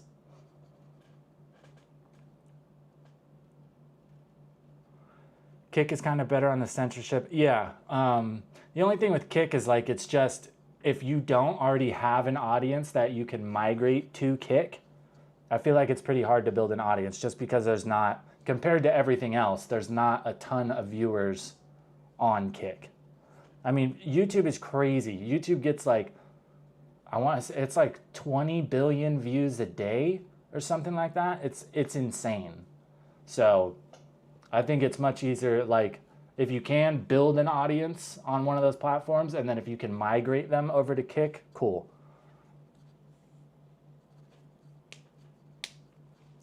The ads on Twitch also suck. Yeah, dude, I'm not on Twitch a lot, but I remember there used to be a Singaporean girl that I used to watch. She plays like Valorant and stuff. She's fucking hilarious. So I used to love watching her play because she would just like rage quit all the time. But the ad breaks are like 5 minutes, just like in the middle of the stream. So like something would be, you'd be watching her in a match and then boom, ad break. And by the time it was done, the match was over. You're like, okay.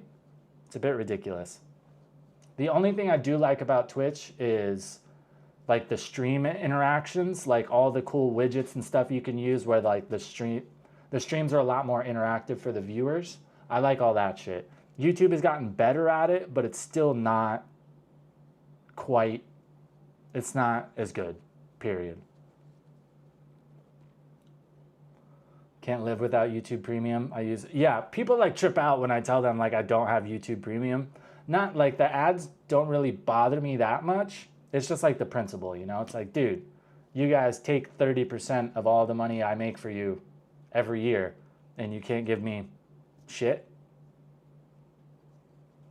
Emojis and sound alert. Yeah, and stuff like that. And there's like, the cool thing about Twitch is there's a lot of stuff where like the chat can play games like with each other, and you can like build certain goals and stuff. It's just like a lot more interactive,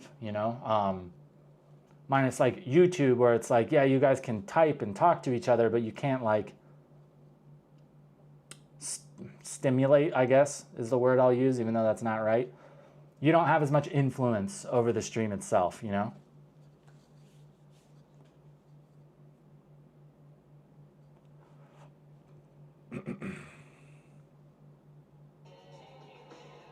Tuna on white, no crust, right? From Detroit, keep up the good work, says Ike Beasley with the $20 super chat. Ike, I appreciate that. Big time. Thank you so much. I will do my best, as always. Constantly trying to get better, guys. Constantly trying to get better. I have gotten a lot of good feedback with the, like, Thailand coverage. I love doing those fucking videos because, like, Thai news is wild. And I really like it because, like, I keep up on the news from America, but so much of it is just, like, obvious agenda on both sides. Like, it's not just, you know, red or blue that do it. It's fucking both of them. And every single story, they try to tie it back to, like, some political agenda. A lot of stuff in Thailand is just like, boom, here's what happened, bang, done. I love that. And just, like, a lot of the stories are fucking crazy. So those are cool. I've got a couple ideas as well moving forward. I'm going to start on it today, actually. We're rebuilding the Patreon. I pushed Patreon pretty well for, like, the first 6 months we started the channel. And then I kind of, like, when I first started the channel, I was trying to do 7 different things that I knew nothing about. So it was like, all of it I felt like was kind of lacking. But now we're rebuilding the Patreon. I want it to be more of a community than just, oh, you are just, like, paying me money per month for whatever. I want a space where all of us can come in and chat, and you guys can talk to other people that have been here or have questions or, you know, whatever. We can all talk about it together. And at the same time, I've actually got a list. These are just some of the ideas for what I'm going to do to provide more value for you guys if you want to hop on the Patreon. Of course, we're going to do behind the scenes stuff. The amount of videos that I film where I cut out 60% of the stuff I've filmed, I'm going to put a lot more of that in there. I know there's a lot of people that want to do content creation in some type of way. So I want to be able to kind of show you guys, like, yo, this is what it really entails. It's not all fucking glitter and rainbows. It's not fun all the fucking time. Sometimes it sucks. Kind of help give you a realistic idea of what actually goes in to making YouTube videos. Going along with that, content creator workshops. All the shit I've learned about YouTube and making videos over this past 3 years, over 300 fucking videos, I would have loved if somebody could kind of break those things down for me from the jump. So I had, like, kind of a roadmap to, like, hey, this is how you start getting good at this. This is how you start getting good at this. This is how you should think about your titles and thumbnails and all that stuff. So that's another thing on there. Early access to all the videos. Ad-free, no bullshit. So at least, I want to do it at least 2 days before they go live on YouTube. So if you guys don't have premium, you could just be on the Patreon, boom, you can watch them there. And that also rolls into our next one. Exclusive videos monthly, probably 1 or 2 a month for topics that I can't cover on YouTube. There are certain things and certain topics that I am not comfortable with putting on YouTube for multiple different reasons, whether it's actually YouTube itself or being in Thailand. There's certain things I'm just nervous to talk about on YouTube because I don't want them to be taken out of context or for people to build an idea of what I think, even though that's not true. And that can 100% happen on YouTube, especially when you, like, if there's Thai people watching and there's a bit of a language barrier, you know what I mean? A lot of things with English can be misconstrued if you kind of translate them literally. So I'll be able to do that stuff on Patreon. I'll be able to make those videos, put them out there, and anybody who's there seeing them on Patreon, they probably have a much better idea of me and the type of content I make, all that shit. Of course, and then a direct line of contact for if you guys have any real questions. Where you should stay, things you should do in Thailand, things that I think aren't really worth the money, blah, blah, blah. Comments on YouTube are great. I honestly do my best to read and reply to all of them that I can.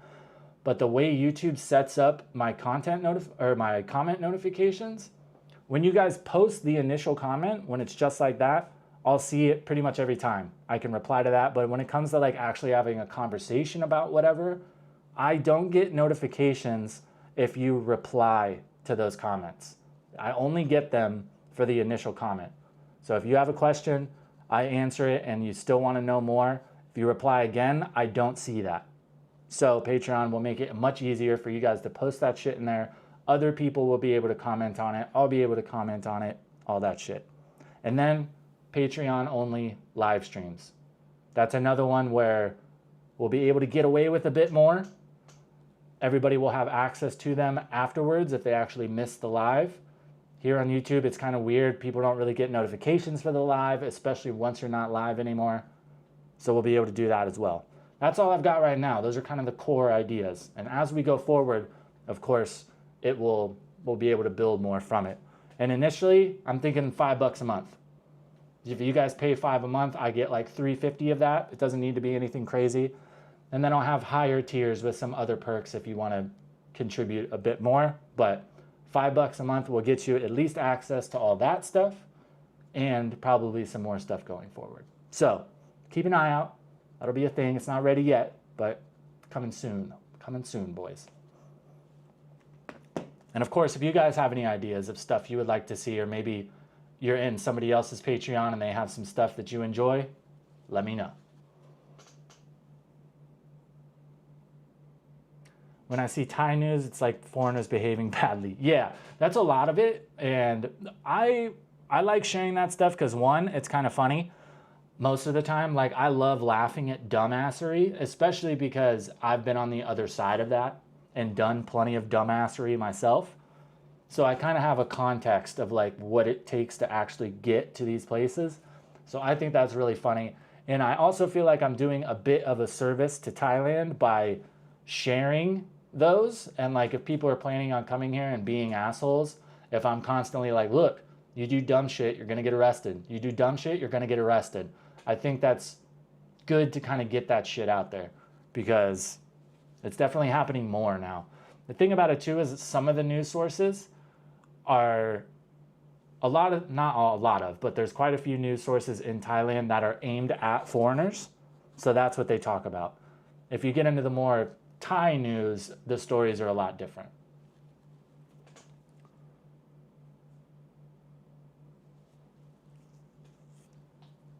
The news here sucks. Yeah.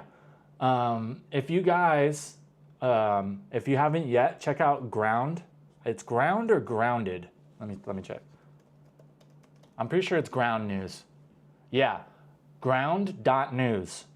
It is a fucking great site. I use this all the time if I'm reading about American news. It's very, very transparent. They post articles from all different sides of the political spectrum. It will let you know. They'll have like a bar underneath each story that will show you, hey, is it mostly the left reporting on this? Is it mostly the right reporting on this? They have another area called Blind Spot. This is not an ad by any means. They haven't paid me to tell you guys this. I really use this all the time. Blind Spot News, which is stuff that's not really being reported on by anybody. And when you can see these articles next to each other, if you look at an article that the left is reporting on most, and then you look at that same story from the right, and you can compare them directly, it really helps you start to see the narratives that both sides are trying to push. So I think it's really important when you're reading stuff about politics, all that you understand that a lot of it is being spun a certain way to sound like a certain thing, you know?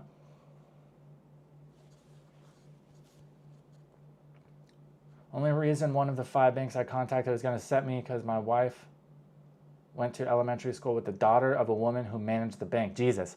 Yeah, I know it's kind of a nightmare right now to open bank accounts as a foreigner. Luckily, I got mine kind of before all this stuff started going on. But they even like contacted me. They're like, hey, we might need to have you come down and do all this paperwork, which I was fine with. I'm not like trying to hide money or anything. But it ended up being fine. Another one of my friends was looking to open one. He even talked to like a visa agent people to help him with it. They wanted to charge him 15,000 baht to open a bank account. $500, which is fucking crazy. I'm a fan of do dumb shit, get kicked out. Exactly. I think so too. Like, I don't feel bad for people that break the law and get busted, you know? You reap what you sow, man. And I do like that Thailand is very, if you come here and you're an asshole, we're going to kick you out. You're not welcome. You know what I mean? I think that's how every country should be. Hey, you're a visitor here. You have the privilege of being in our country. If you're going to take that for granted and be a dick, see ya. I think that's how every country should treat that. Ike, how long do you think it took you to get comfortable with Thai time? Gee, that's a good question, man. I'll tell you. I would lie if I said I'm still I'm completely comfortable with it. There are still times where I for sure get frustrated. It's one of those situations where you just got to kind of talk yourself down off the cliff. It's like, yo, it is what it is. It's not going to change anything. Getting upset by it. Having a realistic expectation will help. But yeah, there's still some times where I'm like, yo, guys, what the fuck are we doing? Like, why is this such a nightmare? It still happens. I don't think you, coming from the West especially, I don't think you ever truly get used to it. You just kind of start to learn to expect it, and that makes it a little bit easier to deal with. The only time I think it'd be a big problem is if you're like kind of a control freak and you're one of those people that kind of makes a plan in your brain and how things are going to go. And then if they don't go like that, you get super annoyed or whatever, which I am guilty of for sure. So yeah, you just got to kind of work into it and accept it. They wanted to charge me 50,000 baht. That is insane. That's insane. That's $1,500.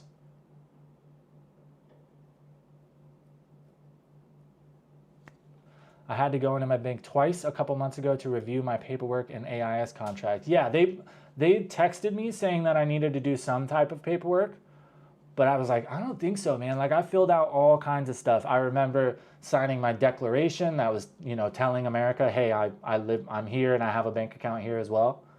And then I was gonna go in like the next week, and then they ended up messaging me again saying you're all good. So as of right now, cool. But even with, I think mine's all good, but even with that, like, I'm still not keeping all my money in there, because I just know, like, if they close your account, like, good luck getting that money back.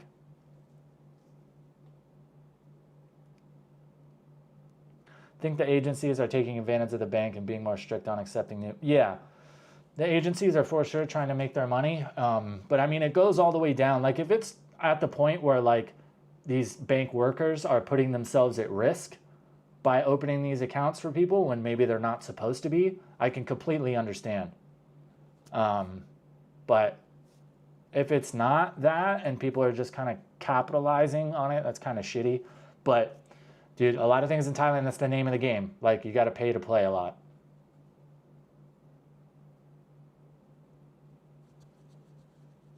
When did you start going live? Like today or in general?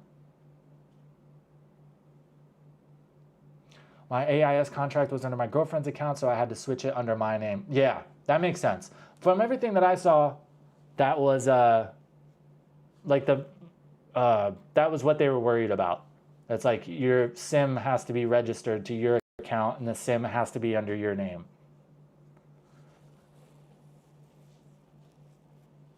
I saw you one time at Republic, you remember? I don't think so. I never really went to Republic that often. I've only been in there maybe 5 or 6 times. Oh, yeah. You're there. Okay. Yeah, I remember that. Yeah, super fucking random. Yeah, especially because I'm usually, when I used to go out quite a bit, I went to Mist most of the time. Republic is a better looking club, I think, but it was just like, I don't know, something about the setup. I just kind of preferred Mist. But yeah, I remember. I think that was probably the last time I went out. Yeah, I kind of really just kind of gave up on drinking. Yeah, I haven't been to Mist in well over a year.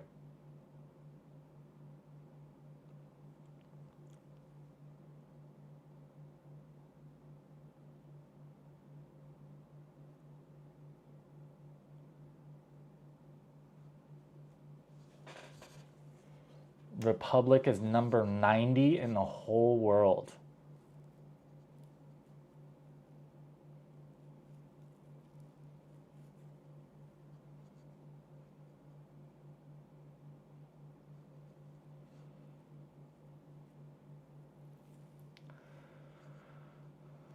When was the last time you were in Soy 6? The last time I was like down there just for a bit, I went down there to film for my Songkran video, just because it's like one of the most busy streets.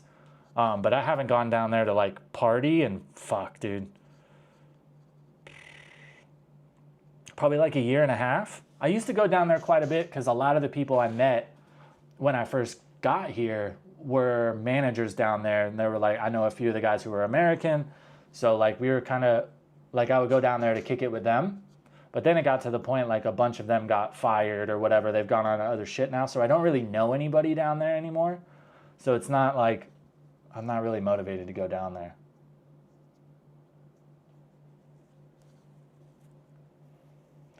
Just had Flight Madness and Zoom to Thailand on my street, trying to get everyone who does Thai vids on a guest. That's dope. I think I've heard of Zoom to Thailand. I'm not sure about Flight Madness. I don't really, honestly, I don't really keep up with a lot of other Thailand creators. When I'm like in my free time on YouTube, it's like the last thing I want to do is watch Thailand shit. There's a few people I still keep up with. But yeah, not really.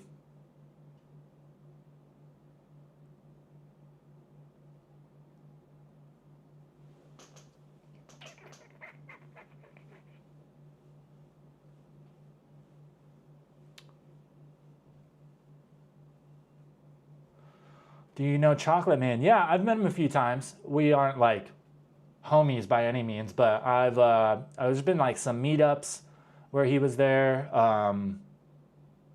There used to be a pretty cool bar that was on 3rd Road. I used to see him there quite a bit with his girlfriend or old girlfriend. I don't really know the situation on that. But yeah, he's cool. Nice guy. Same thing though. I don't really keep up with his content. From what I heard, he's doing mostly live streams now. It was like no shade or anything, but most of his content was just like him going to lunch with his girlfriend and stuff, which is cool. But I was just like, You get like, if you spend so much time making these fucking videos, like you tend to shy away from stuff that is in your same like lane, you know what I mean? There's only a few, like I keep up with Patty Doyle, but just because Patty's videos, like he puts so much fucking effort into all his shots and his different angles, they're like super cinematic. So I like watching his stuff because it gives me ideas on how to make my actual like filming and editing better. And it kind of like motivates me to work harder on making more cinematic videos. Because it can be hard to tell if you've never filmed before. When you watch those videos, there's a lot of shit going on you might not notice. But once you start filming and editing videos, go and watch Patty Doyle's videos and you'll be like, holy fuck. Alchemist, Jontienne American checking in and hitting the like, my man. What's up, dude? Just chilling. Did I really just say that? God damn it.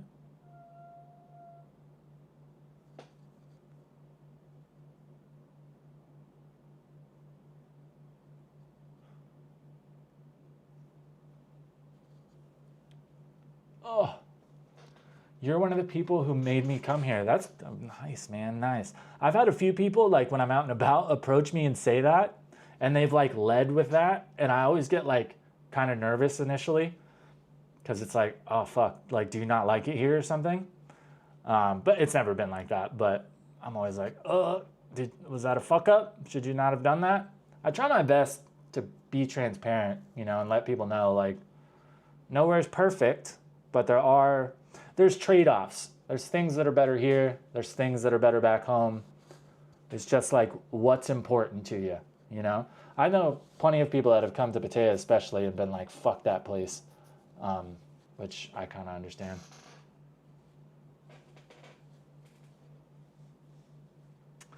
Me too, but I'd be in the club with security so I don't have to be scared. Yeah, it's not that I'm like scared or anything. I'm fast, so it's like I could pretty much outrun anybody that's trying to do anything. It's just like I kind of feel like an air of responsibility, you know? Like if I'm saying, that's why I'm like so uncomfortable with like bullshitting in the videos. There's so many fucking creators, not even just Thailand, but who just fucking are just full of shit. Especially like ones that do a shitload of international travel and they just make it seem like, oh, like I travel to a new country every month and it's amazing. Yeah, there's parts of that that are really cool, going to new places and eating new food and stuff. But there's a lot that comes with traveling that much that fucking sucks. Especially if you're going to places you've never been. Like, there's a learning curve everywhere. When you first get there, you're probably getting ripped off. You're spending too much money. You don't know how to get around. You don't know where to eat. And, like, after the 5th or 6th time, like, that shit gets old. I think it's important to, like, tell people that. Like, yo, a lot of people have the dream of traveling full time, but it's not all glitter and rainbows. You're going to go to places that suck. You're going to go to places where people are trying to fucking scam you. You're going to get taken advantage of. Like, there's negatives to it as well.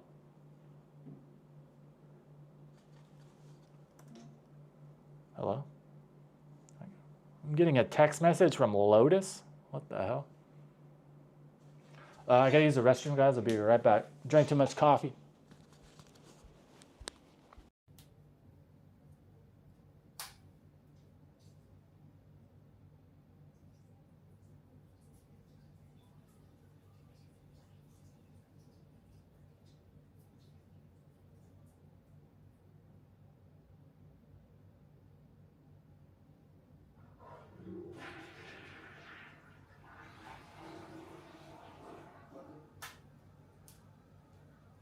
Baby, come back.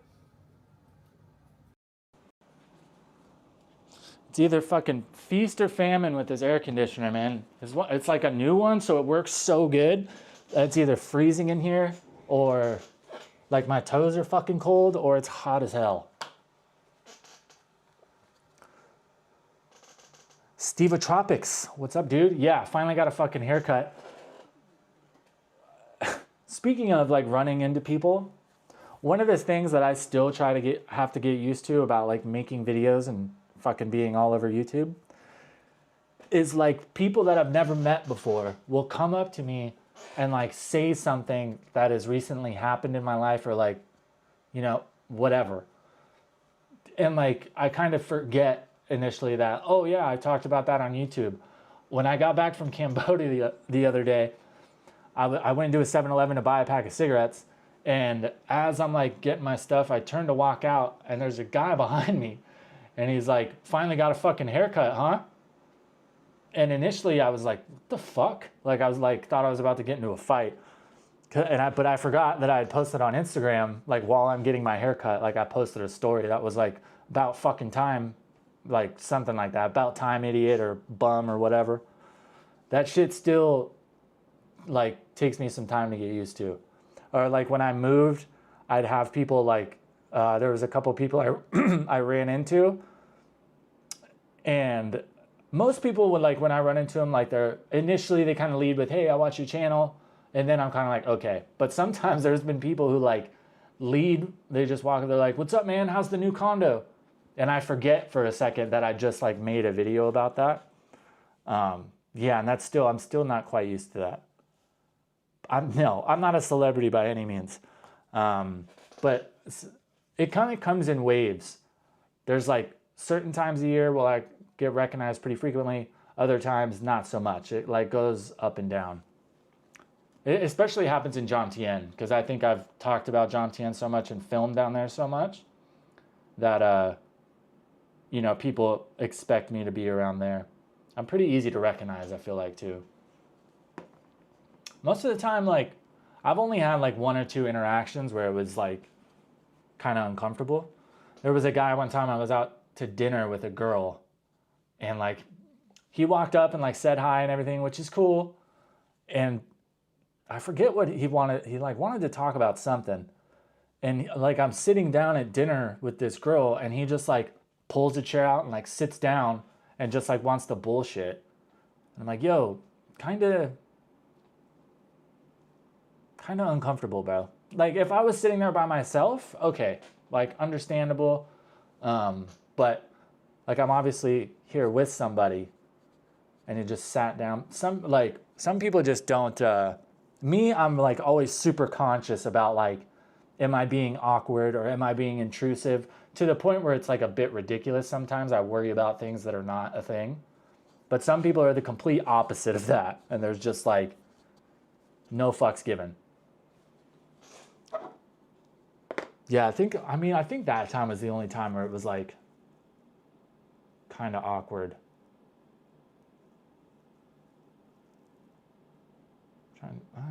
I can't, nothing else really comes to mind, so that must be about it. I show speed of Pat's. Yeah, right, dude. I couldn't believe his fucking streams when he was in China. That shit was crazy. I would love to be super like rich from being famous, but I don't know if I could handle like that level of fame. Like the crowds everywhere. Granted, I think it's a lot worse because he's live streaming, so everybody knows where he is. Like, I don't think it would get that bad if you were just like out and about.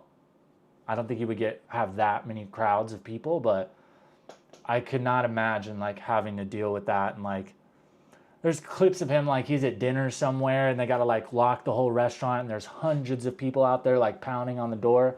I'm not sure if I could handle that.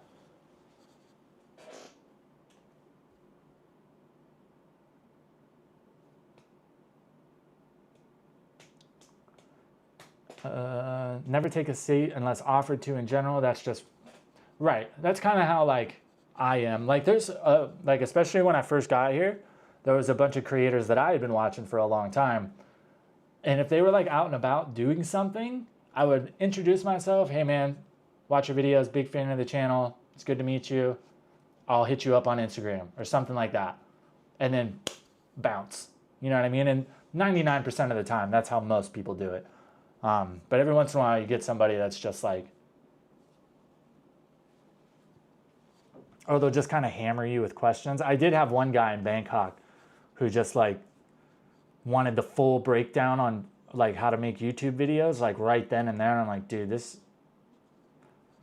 kind of strange. There's a lot of nuance to it. You know what I mean? I can't really, and it was the same thing. I was at a bar with one of my friends and he was like, oh yeah, I want to make, it's like, I understand it to an extent too, though, because like if you watch somebody's videos long enough, you feel like you know them.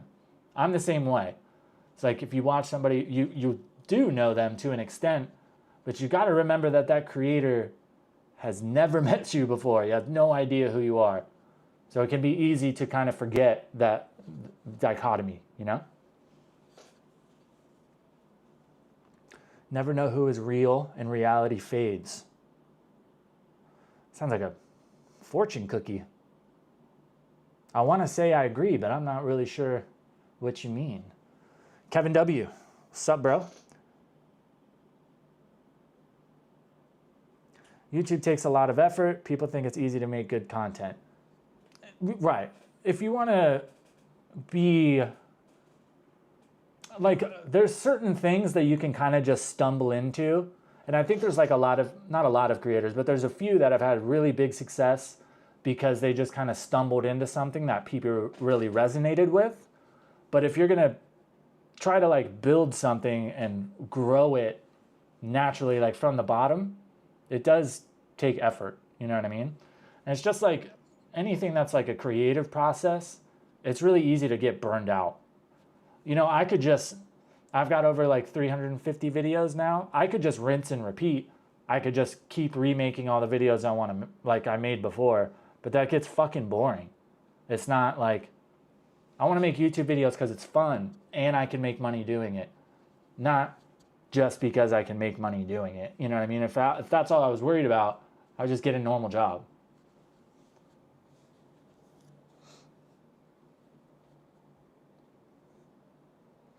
Do you have an agent? No, I've had a few different agencies reach out, but like the way they want to do like pay scales and stuff just feels super fucking sketchy to me. You have to sign all these releases for your content and your likeness, and unless I could like really have somebody who understands, like a lawyer, to read these contracts, they just seem really uncomfortable.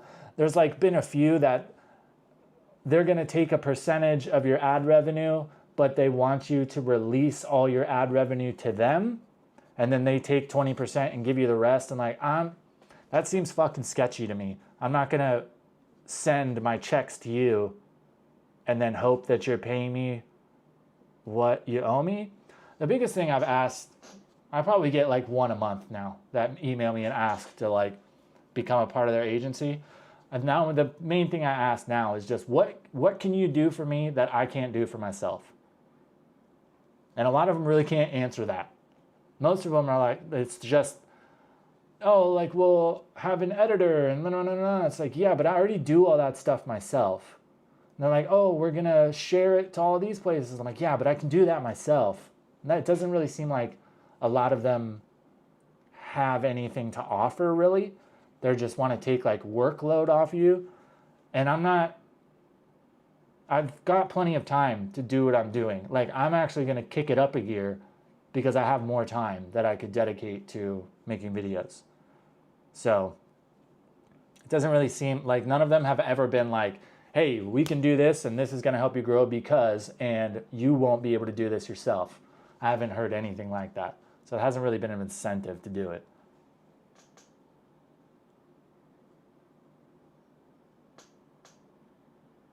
I make fortune cookie fortunes for a living. What, isn't there a movie where that's somebody's job?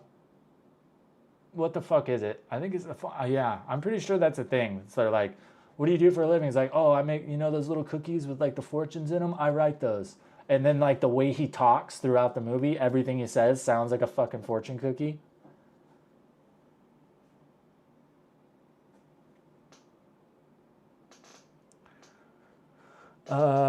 Being super famous, knowing who is real to you and for a friendship. Yeah, that I would imagine that that's a fucking nightmare, dude. Trying to like vet people.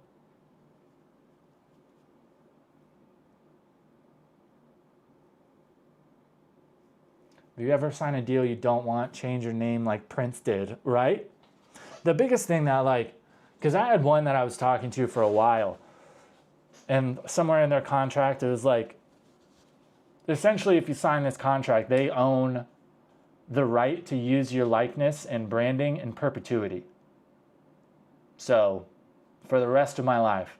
And like, yeah, that might not be a big deal now, but once I get to where I want to go, that could be a very big problem. You know what I mean? Somebody that just has the right to take all my videos and post them wherever and make money off them that I essentially have no access to, that would be a fucking issue, you know? Or they might even be able to contest content you're making yourself. You know what I mean? Like if they own the rights in perpetuity to that brand and you're still trying to do stuff with that brand, they could contest it, which, dude, like court litigations, absolutely not. I will do absolutely everything in my power to stay the fuck out of a courtroom.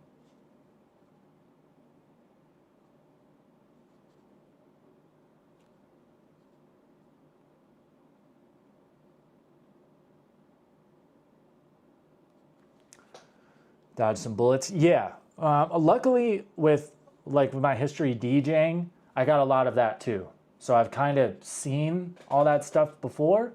And one of the like biggest telltales is like if somebody's trying to get you to commit to something that's not really beneficial for you and is really to benefit them, is if they air it as like it's a limited time. There's only limited spots are available. So if you don't do it now, you're not going to be able to do it in the future. That's pretty much like a dead giveaway that they want you to do something that's going to benefit them as opposed to benefit both of you. You know what I mean? Preparing to create AI Tempus. Yeah, that was another one I actually got approached by. They're taking YouTubers' content to train AI. And that was another one where you signed away your likeness. So pretty much what this contract said is you would sign all your videos over to them. They would use those videos to train AI.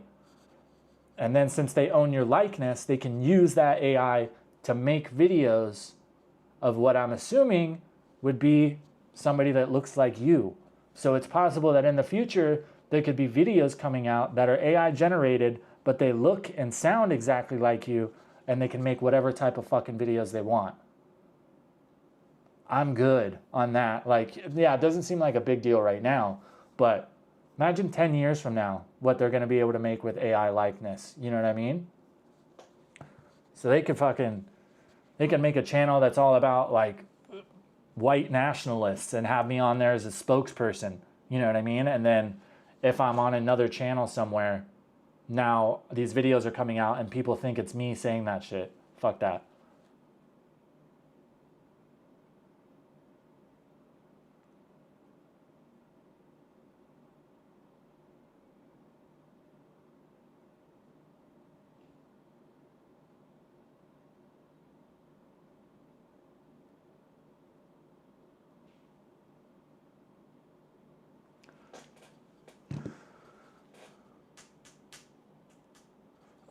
AI guys just steal in the end. Lot came out to OpenAI. AI stole lots of artwork. Yeah, dude, like the amount of stuff they were using to train OpenAI without any consent is pretty crazy. And it's not really, it's only not, like they just kept saying it's not illegal, it's not illegal, it's not illegal. It's like, yeah, you're right technically because this is a brand new thing. There haven't been any regulations on it yet.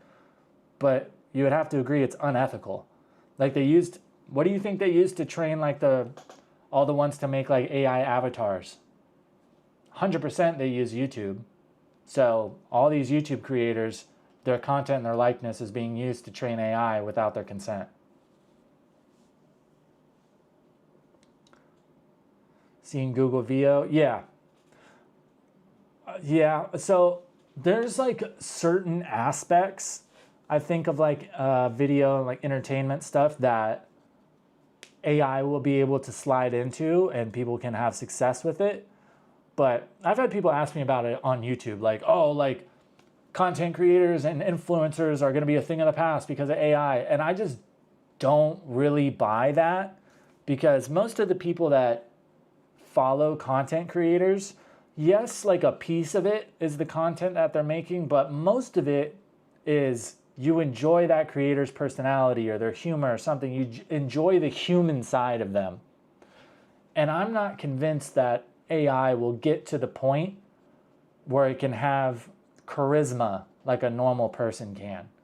I think with like digital art, still images, like stock footage, all that shit that doesn't have a human aspect, sure, I think AI is going to put a dent in that market.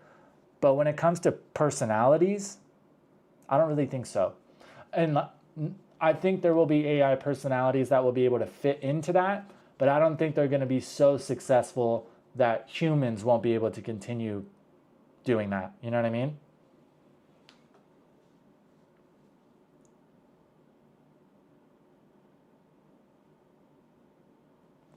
Pretty close to LA and things are escalating with the riots. I think it's what the government wants. They're going to use this to roll out their Planeteer bullshit. Yeah, I mean, it's only a matter of time before facial recognition is a thing and it's everywhere. Any recapture you've ever done was just training AI and image recognitions? Yeah, dude, so I used to do Amazon Mechanical Turk, like micro jobs back in the day. And it's like those little things where it's like, oh, like find these images and like label which one's a street sign. And you get, it takes like 3 minutes, you get paid 50 cents. I did thousands of those. And this was shit, probably 2010, 2011, something like that. Like I was pretty fresh out of high school. So even back then, I didn't know what it was at the time. Like, what is this shit? Whatever, I'll do it. Now I know, like, it was training AI. That's all it was.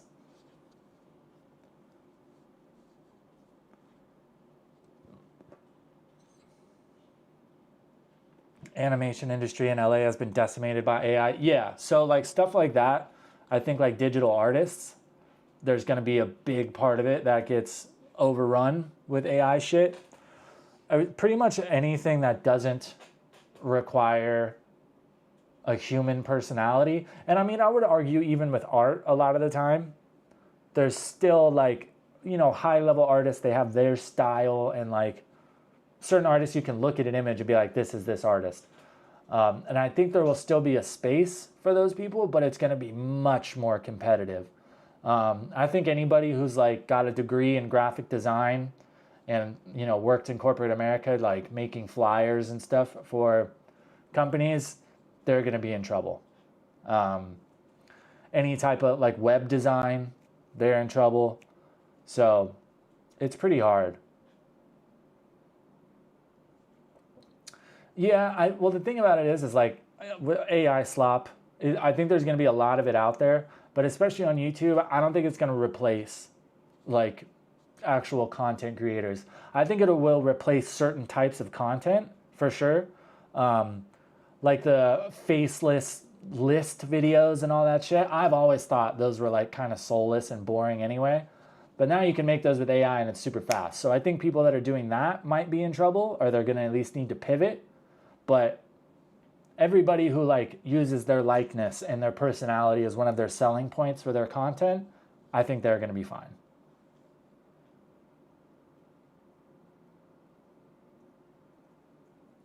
Now every Dick and Harry thinks they can make their own logo. Yeah.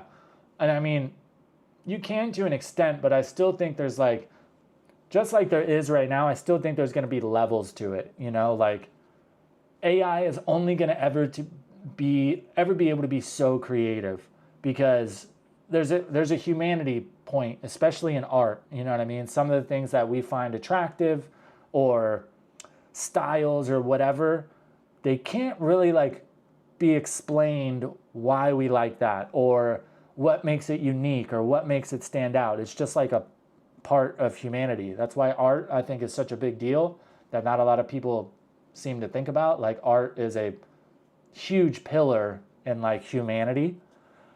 And I don't think AI is going to be able to replace that entirely. I think it's going to be able to replace certain parts of it. Yeah, I mean, it's kind of hard to tell, really.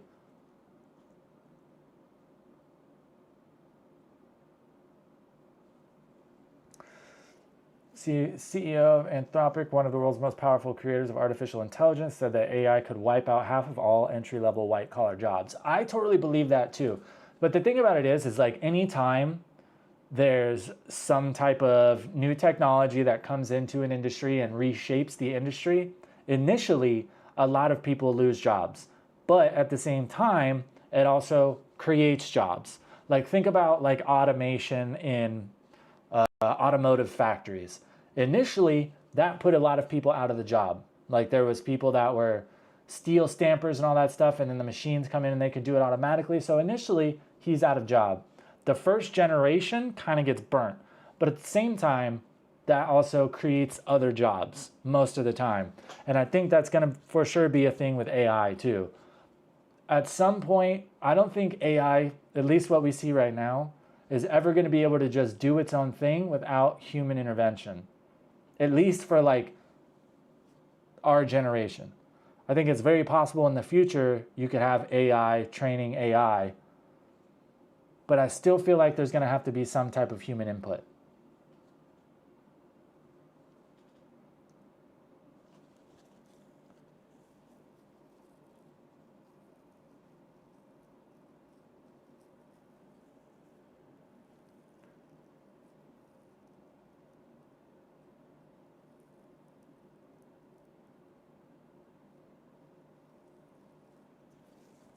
Personalization of AI combined with robotics means in the next 10 or 15 years we'll see the first civil ceremony between a human and their AI. Think Yi or some biohacker. Automation in the auto industry is what destroyed towns like Detroit and Gary, Indiana, got rid of the unions. Yeah, that's what I mean. It's like anytime there's some groundbreaking technology that comes in and reshapes an industry, that first generation of people do kind of get fucked. Their jobs disappear. But at least if we look at history, granted, AI could be different, but if we look at every time that's happened throughout human history, it does end up creating more jobs as well. It's just that those people in that industry at the moment kind of get burnt. But then the people that come up behind them, that they kind of use that technology to adapt, and that creates more jobs.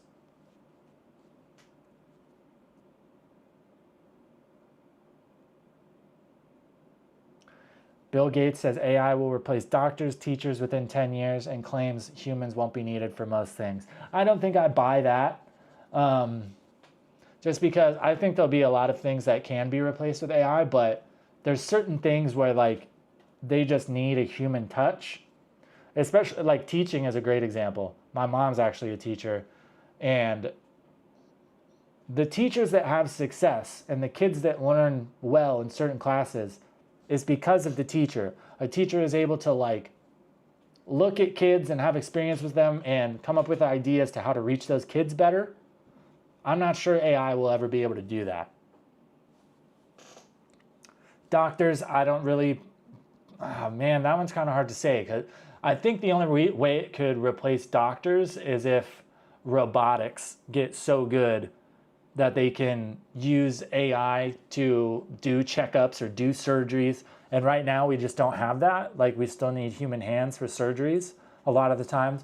Even though we have like the machines that can go, and we still need a human to drive that. And the only thing that comes up, especially with that stuff, is if there's any type of negligence or a malfunction or whatever, there's no real repercussions if it's AI, you know?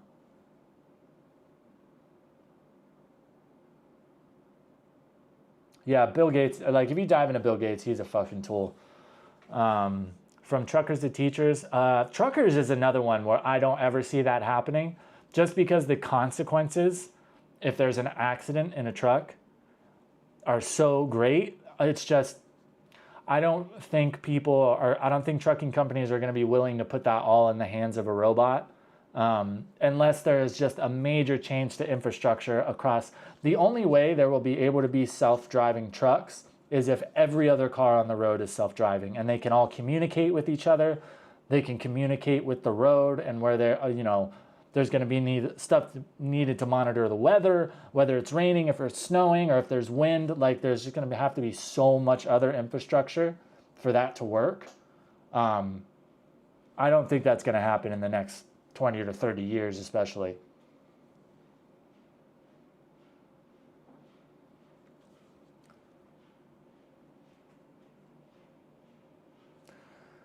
Distinct haves and have-nots and will lead to neo-Luddites and zoning for low, no tech where this divergence happens. That's the other thing too, is like, if it does get to the point where it is this thing that's just destroying all these industries and putting people out of jobs, there's going to be pushback. There's going to be people who are not okay with that. So I think that's going to be another thing too. I think realistically, we're going to see that it's going to kind of run wild for a while, and then we're going to start putting a lot more regulations on it.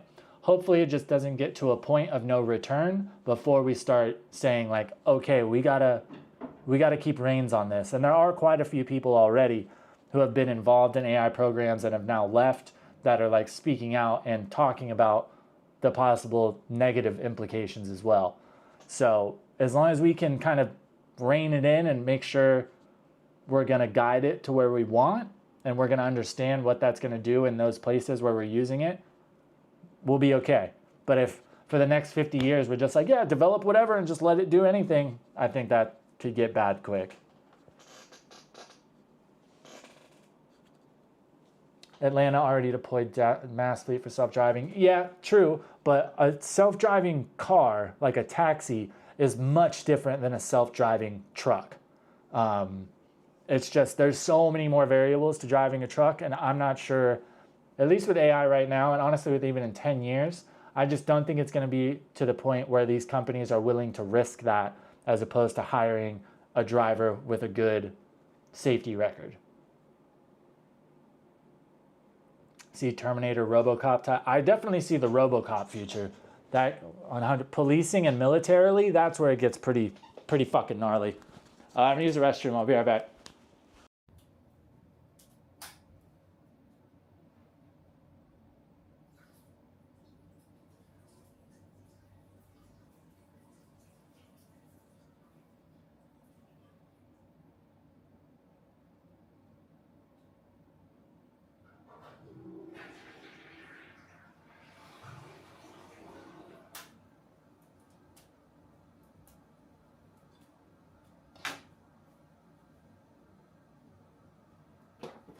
AI doesn't sleep, they will take risks.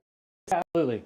I think it's one of those things, as long as we can rein it in and make sure it doesn't get out of control, we'll be all right. But if people just leave it like it is right now, where people can just fucking do anything they want to develop it, that's going to be pretty rough.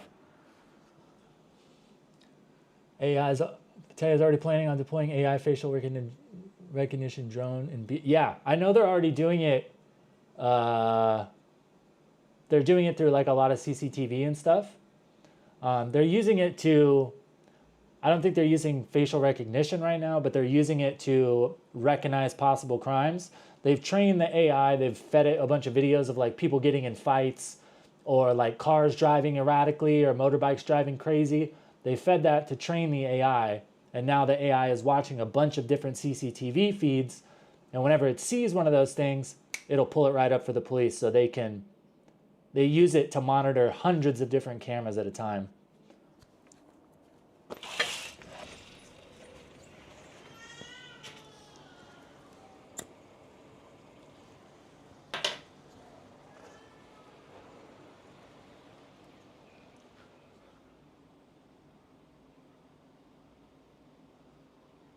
That's borrowed from CN. What, Cartoon Network?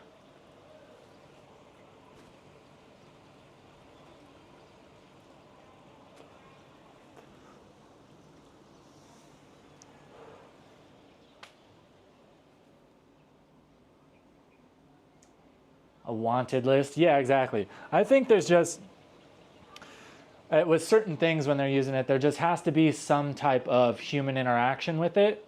When we start taking the human decisions out of certain things and just relying on AI to make all the decisions, that's when it gets sketchy, especially with like policing, security, stuff like that.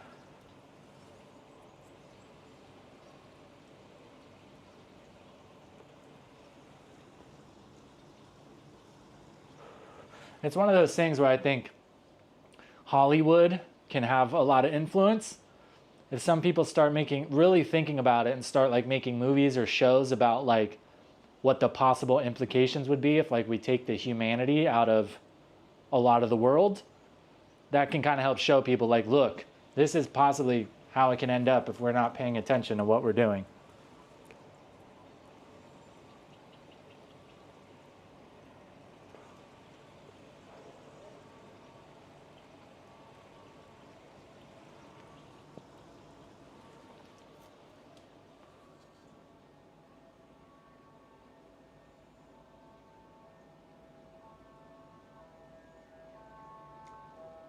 Having humans in the loop. Yeah, exactly. There has to be some type of human interaction somewhere.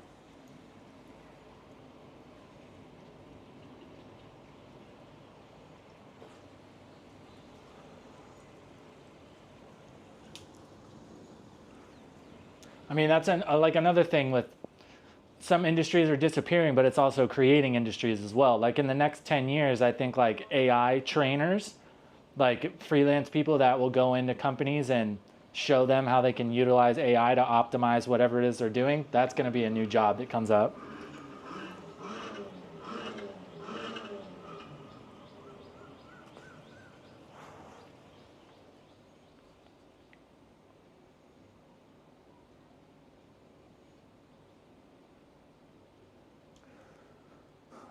What's the movie the dude fell in love with his AI? Oh, Her with Joaquin Phoenix.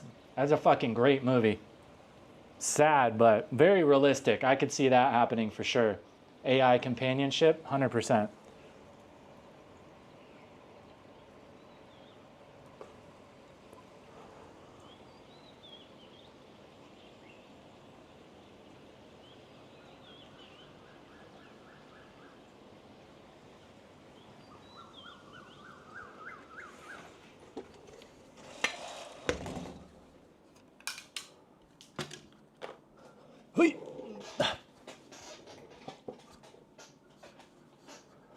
Porn's always the innovator. Yeah, pretty much, huh?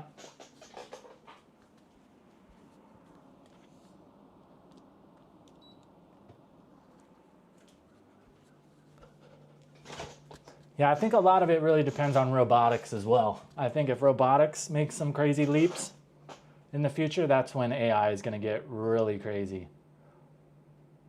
When people start to be able to implement it with physical like iterations, you know? I think that's when it will get pretty wild. A robot ploy? Yeah, exactly. Yeah, women better be pretty careful. I mean, men too, in all reality.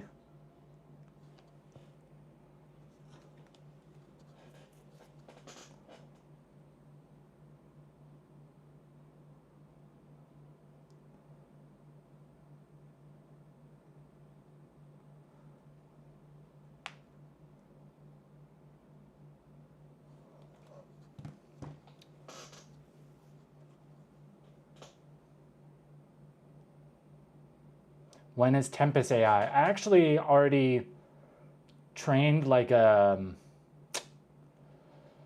pretty much like an app at this point that monitors Google Trends and a bunch of different Google Trends, YouTube Trends, a bunch of different stuff. I can essentially just use it to kind of scan what people are talking about and searching for all over the internet.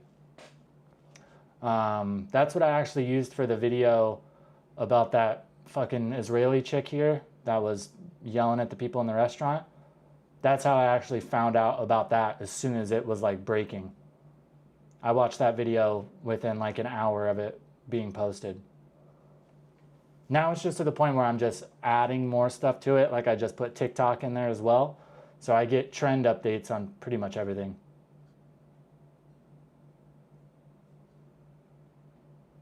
I'm there for certain parts of YouTube. I use AI quite a bit.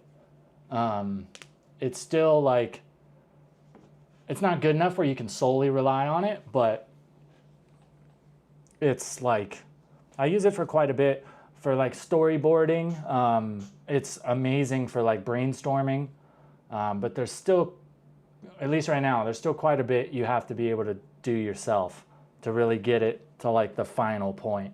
If I just like use nothing but AI to like storyboard, script, then create the entire video, by my standards, the video would still be shit. You can like, right now you can only use it to get so far.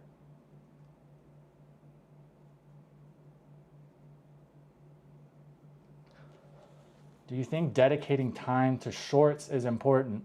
In a sense, I think it's good, especially on the other platforms. On YouTube, I don't think it's entirely necessary to have success on YouTube. But I do think diversifying your audience across multiple platforms is important. So you can migrate people. Like if you take off well on TikTok, it's possible to take some of that crowd over to wherever you're making the most money. But I mean, it really depends. I feel like you gotta kind of do one or the other. Like I don't think, it depends on what type of videos you're making, really.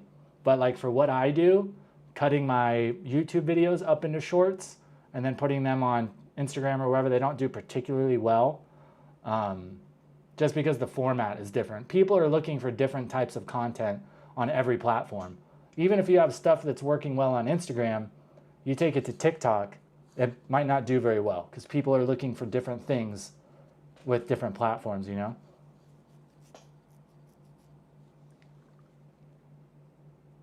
My Instagram's doing better. It's pretty good. It's been steadily growing. I think I'm at like 6K followers now. I've been dedicating a lot more time to it. Yeah, I've got 5,700 followers. I've gotten like 3,500 more in the past 2 months, probably, something like that. So yeah, it's definitely doing better. But yeah, the stuff that I post on Instagram is a far cry from what I post on YouTube, though.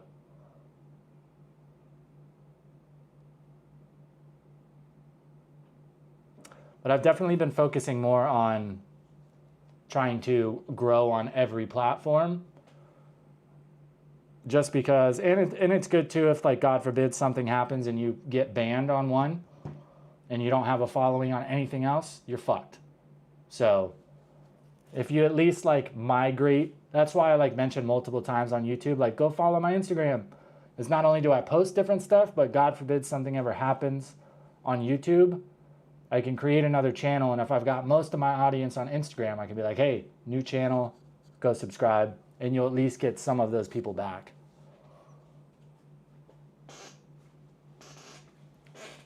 I use Instagram as a dating app. Yeah, it's pretty solid for that. I've been putting more time into TikTok as well, but it's one of those things like the stuff that I post on Instagram that does well, it usually doesn't do well on TikTok. So I gotta, if I want to grow, I gotta focus on making dedicated content for each one. And I'm not to the point yet where I'm ready to take on a new platform. I'm still trying to get YouTube dialed in to where I'm confident. I'm like, hey, if I make this and do this and this, it will do well. I'm still kind of figuring that out. And if you start trying to do that with YouTube and Instagram and TikTok, then you're going to be kind of spread too thin. I think it's just not functional to try to learn that much at once. I feel like you got to, at least with me, I got to focus on one thing. Okay, learn this, learn this, learn this, learn this. Okay, I'm at a point that I'm pretty confident with it. Now let's go start learning this. Because it's like, there's a whole, long form videos are a completely different beast. If you're doing all the work yourself, which I am, you got to get good at editing. You got to get good at, storyboarding, the creative aspect, the functional part of editing, where it's like actually making the video. Then you got to learn all the in and outs of YouTube, what people are looking for on YouTube, how to thumbnail, how to create titles. And it's always changing. Like things that I did 2 years ago that worked might not work as well now, because like the landscape is changing. People are clicking on different types of shit. People are interested in different shit. So you're kind of constantly trying to adapt.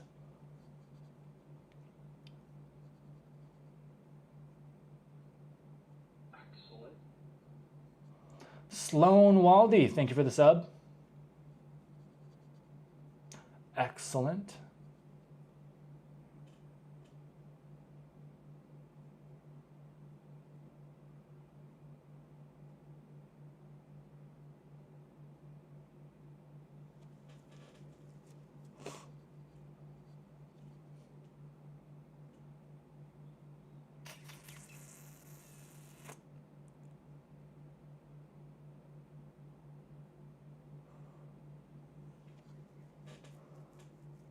Everybody's doing live stream of the LA protests. I watched some yesterday, I think. Saw a bunch of people getting tear gassed.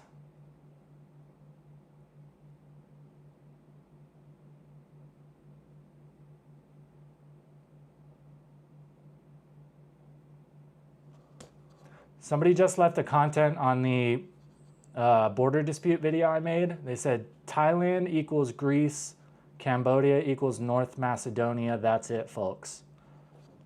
I guess I am not well versed enough in geopolitics to understand what that means.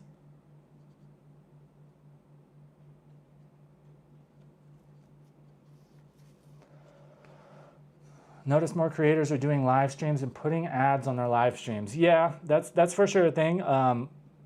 Live streams are good, especially if you've got a big audience. But most of the time, I will make better money from a video than I will a live stream. Because like a lot of people aren't necessarily going to watch a live stream after you're not live. As opposed to like if I make a video that's like evergreen content that people will be interested in for a long amount of time. Like probably more than that, probably 60% of the ad revenue I make every month is from off videos I may have posted 2 years ago. So that's the thing with like actual videos, they continue to get watched most of the time. Not as much, like you get most of your views in the first week or so, and then they'll slow down after that. But if it's getting 100 views a month, you've got 200 videos doing that, that's an extra $40 a month, whatever. That's why it's important to like build a catalog. That's why a lot of the stuff I make, I try to have it be relevant right now, and it will continue to be relevant. Not everything, but a lot of stuff.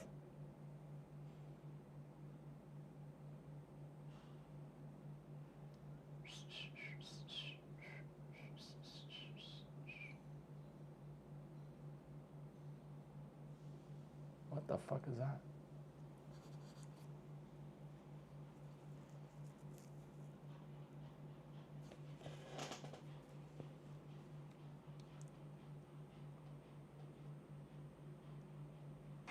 If anyone here is to object to this wedding, speak now or forever hold your peace. Hey, I got something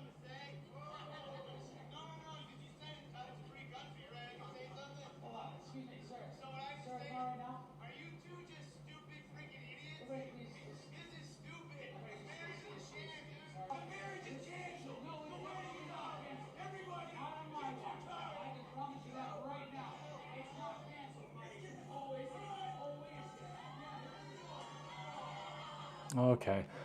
Dude, like, I get it. Everybody's wedding is their own wedding, but I see some other shit people do is, it's fucking cringe, man. It's like, if I was getting married and there's going to be all these people filming it, the last thing I want to do is something that's super cringe that I have to watch for the rest of my fucking life.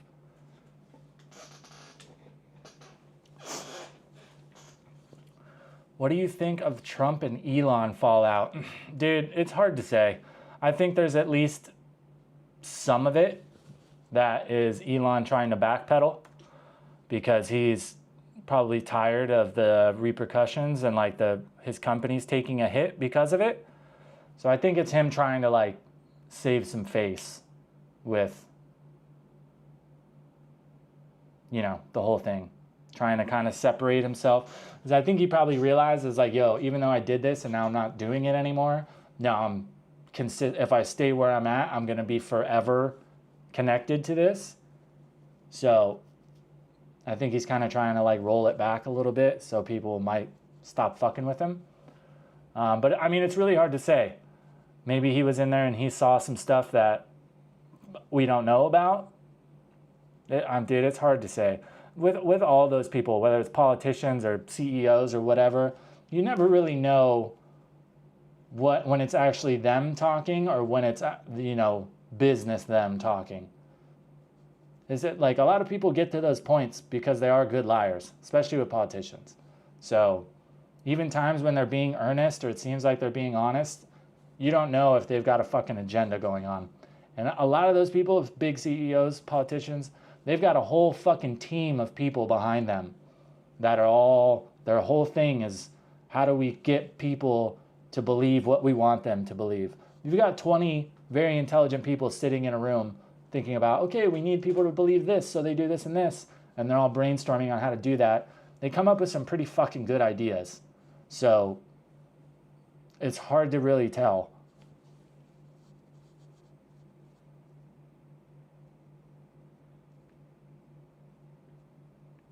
I think there's a lot of it that goes both ways, dude. I think there's news that comes out from the left where they've got their own agendas trying to get their own things going. Same thing with the right. There's like, you can't really, when there's that much money involved in anything, you can't really believe what anybody says.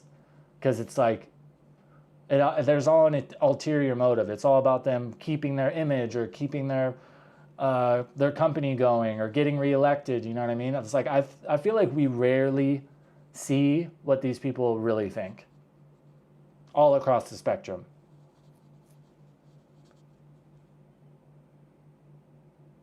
Yeah, I think, especially with politics, I think it's all kind of pointless and we're all kind of wasting our time trying to put reason to it until we get all the money out of it. Until we can find a way that politicians stop getting rich, we're not going to have legitimate politicians that want to do things for the betterment of people. You know what I mean? Make it a rule across the board. If you're a politician, no matter where you are, you make 60 grand, period. If we find out that you're making any more money than that, you can't be involved in politics. Granted, there's probably some more nuance to that I don't understand, but like, hey, we'll take the money completely out of it. That way, the only motivations you have are for what's happening with your ideas or your protests or whatever. I think the idea that you can be a career politician and become a millionaire is fucking ridiculous.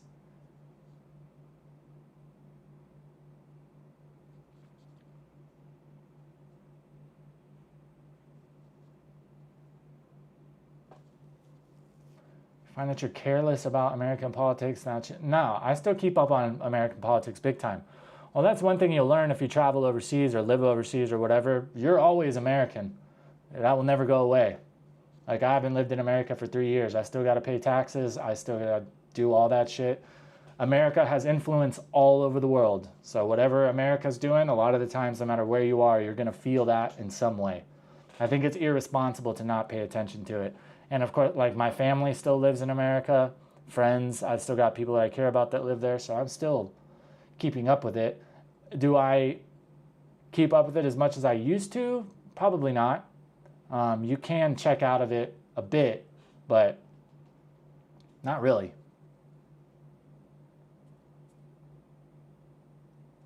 I still even have to pay California taxes. Yeah, I think, so you can get, I don't know about California, I don't know about state taxes, but when it comes to federal taxes, if you've been out of the country for X amount of time, you can get tax credits, especially if you're making income overseas. Now it's different if you're like working for an American company and you happen to be living overseas, you don't get a tax credit for that because you're still technically working in America.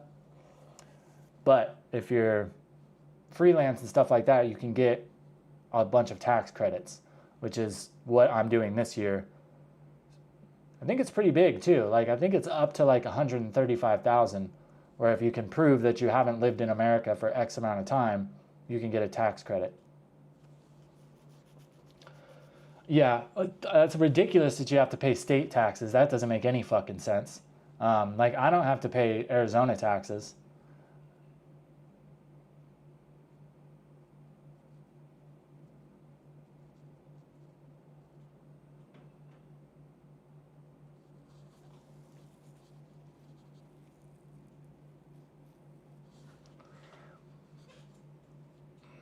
Feel sorry for them. Yeah, dude, the American IRS is pretty fucking crazy. The thing about it is too though, like especially if you're like a freelancer or you work for yourself or own your own company or whatever, there is a lot you can do to help benefit your taxes. It just takes a lot of research and a lot of extra work, but if you're making a substantial amount of money, it is worth it. If it saves you 10 grand in taxes, fuck it. Because I own properties. Oh, okay, yeah, that makes sense. I think it's the same with Arizona too. If you own any assets there, I think you're still liable to pay taxes. Luckily, I sold everything before I came here, so I don't own shit in America.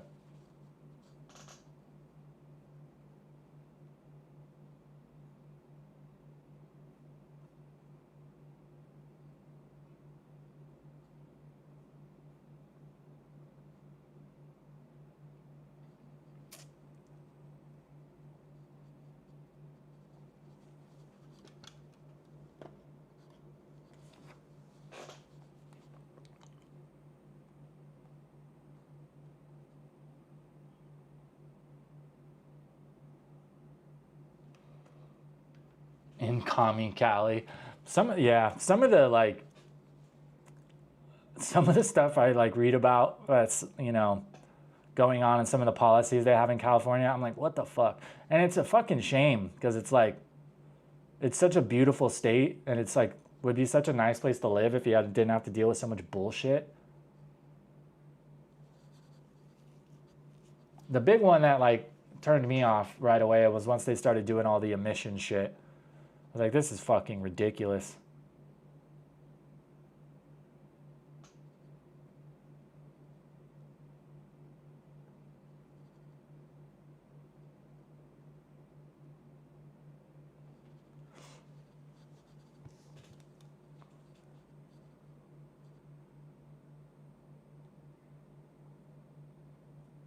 Guys, you know what my new guilty pleasure is? Thailand commercials, dude. Thailand has, like, I swear, like, all the Thailand commercials are, like, Super Bowl level commercials. They're fucking hilarious.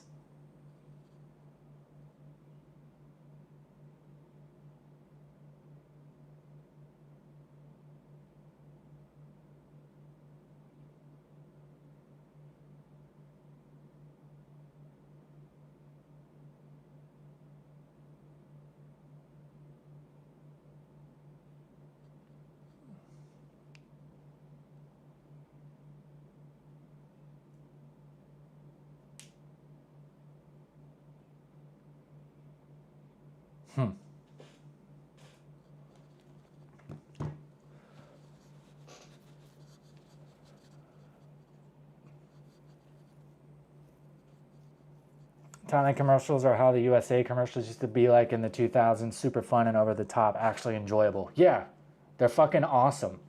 Like I just posted one on Instagram the other day that's like, it's one for like a bug spray. It was fucking hilarious. It's like a 3-minute commercial. They obviously spent a lot of money on it. It's fucking funny. Yeah, it's like, And I mean, even now with like the Super Bowl commercials, like most of them are fucking trash. It used to be one of the best things about the Super Bowl was the commercials.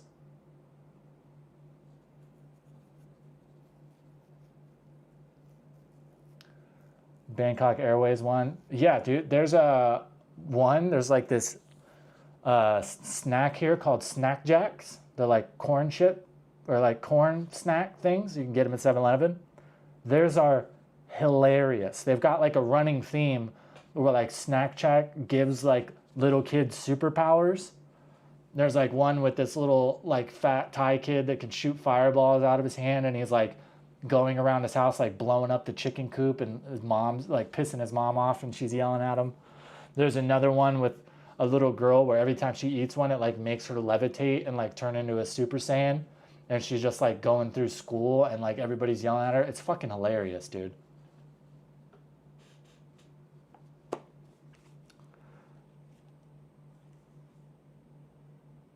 I meant gummy. Yeah, dude, there's a bunch of them.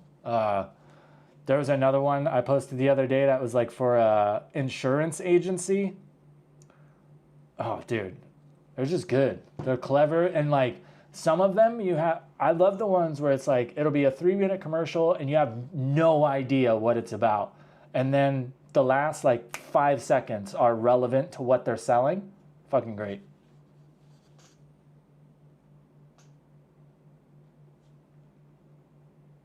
Baggins, if you can't post links in the chat, it won't let you. I've tried to change that, but apparently I can't, or I'm too stupid to find it. Middle of updating all the carb compliance numbers on this. Yeah, dude. Emissions are fucking ridiculous. Especially for like the older cars. They want you to, like, you can buy like a 95 Honda Civic, and they want you to spend another like $5,000 to get it like emissions compliant. It's like, dude, the car's worth $1,000. Why the fuck would I spend $5,000? Yeah, it's fucking ridiculous. There's a couple places that California is really bad. Pennsylvania was another one that was really annoying that I figured out when I was driving trucks. In Pennsylvania, it's for semis, it's illegal to sit and let your truck idle for more than 5 minutes. But a lot of the trucks, like if you have a sleeper truck, all your lights and everything, they all run off the truck. So the truck has to kick on every once in a while to recharge all the batteries and everything. So you'll be sleeping and the truck will kick on, so your AC or your heater or whatever will be running good. And then you got some fucking cop will come up to your door and be like, yeah, I've been sitting here for 10 minutes, your truck's been idling, and it's like a $600 ticket. Fucking ridiculous.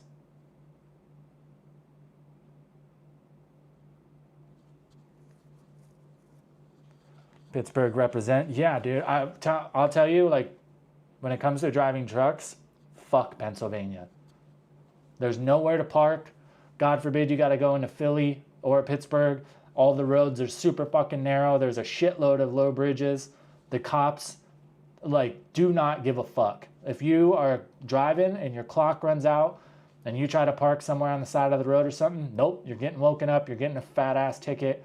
They'll tell you to move your truck, even though that's super illegal. Like, you're only allowed to drive 10 hours a day, period.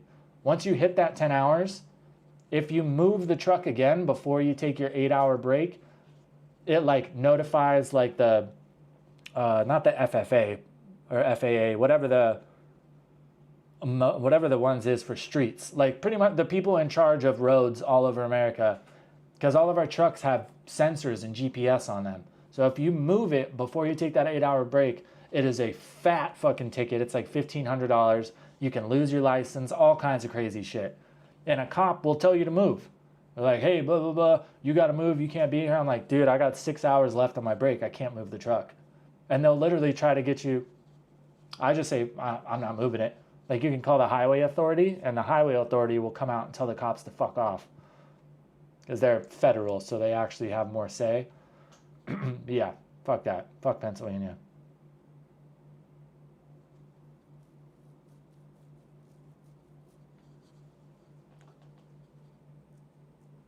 Some Primantis? What the hell is that?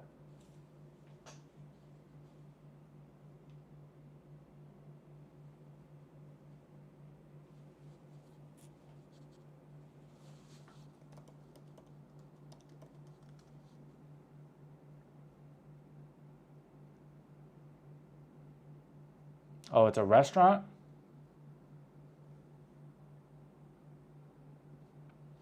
The only like East Coast restaurants I'm familiar with that I fuck with is White Castle and what's the breakfast place? They always look like barns. Sam Evans? I think it's Sam Evans.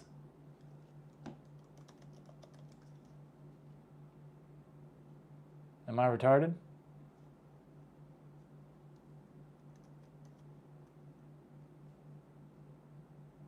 No, it's not Sam Evans.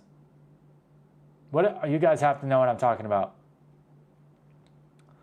The buildings are always red.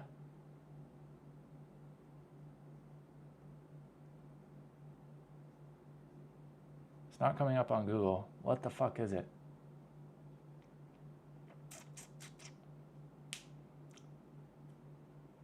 I could have swore it was Sam Evans.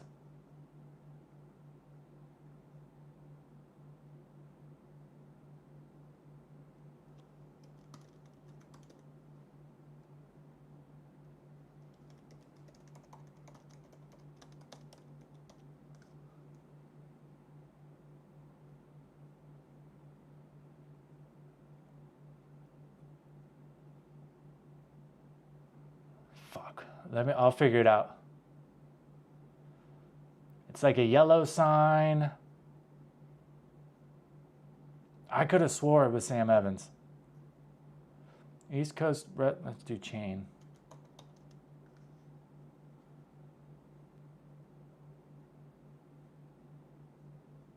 Yeah, I think it's I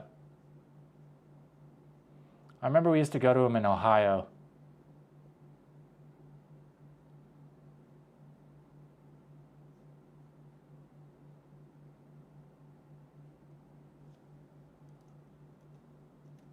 Bob Evans. Well, it's not just in Ohio. They're all over. Yeah, I think it's Bob Evans. Yup. Bob Evans biscuits and gravy, bro. Fire.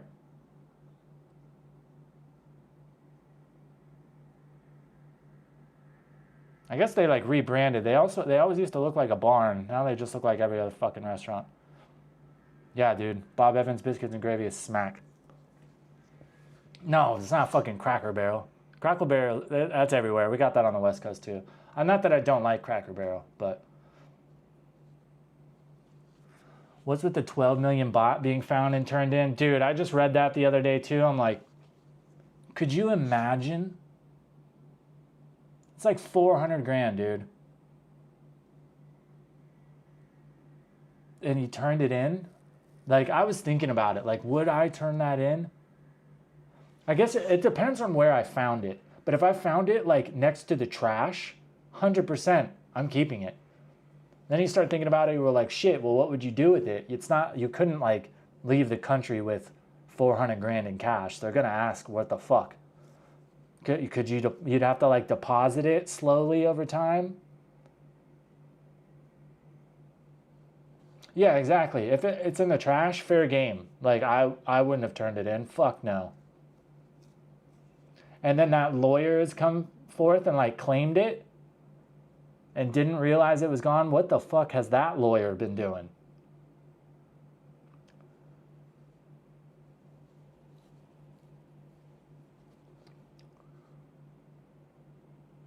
Converted slowly into crypto. Yeah, you would have to kind of trickle it in somewhere and you would have to like spread it out. I would honestly, I would probably buy assets with it, like cars or bikes or something, and then have those kind of just chilling. I mean, I wouldn't do that with all of it. But yeah, crypto would be a good one.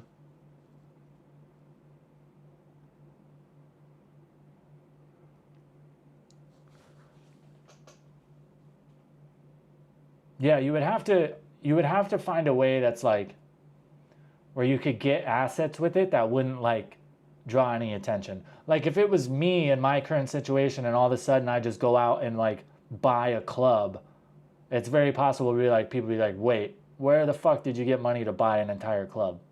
You know? So I feel like you would have to like kind of slowly do it, slowly add it to crypto accounts. Like, but even then, like if you just found it, like I wouldn't really be worried about it. Gold, yeah, that would be a good one. Buy a serious amount of gold.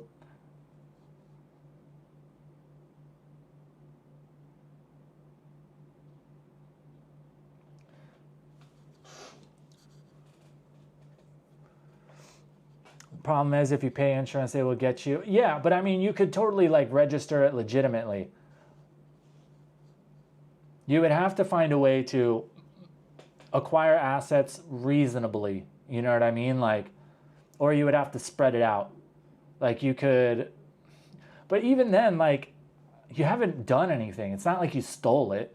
If you found it in the trash, you know what I mean? Like, what is somebody gonna do? If like it does come up and somebody, you get busted, you're like, yeah, dude, I found it in the trash. There's no like law that says you have to turn in money that you find. I don't think so. And it's a lot different than if you like found it on the street.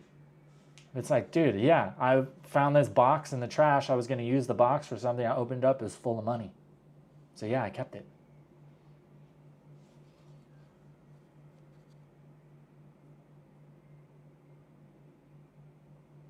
But yeah, that's crazy.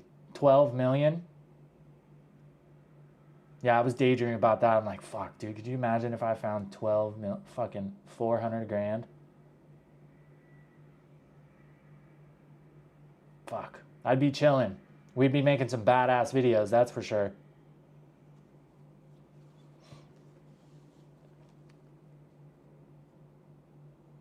Yeah, you would have to get some stuff that's like reasonable.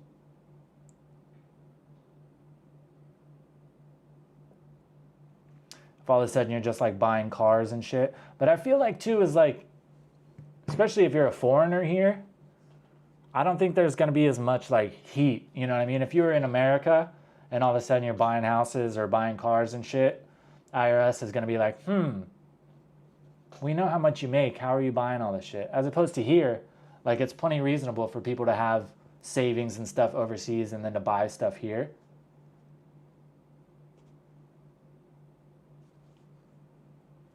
That's crazy though. 12 million. That's more than like what people win in the lottery here.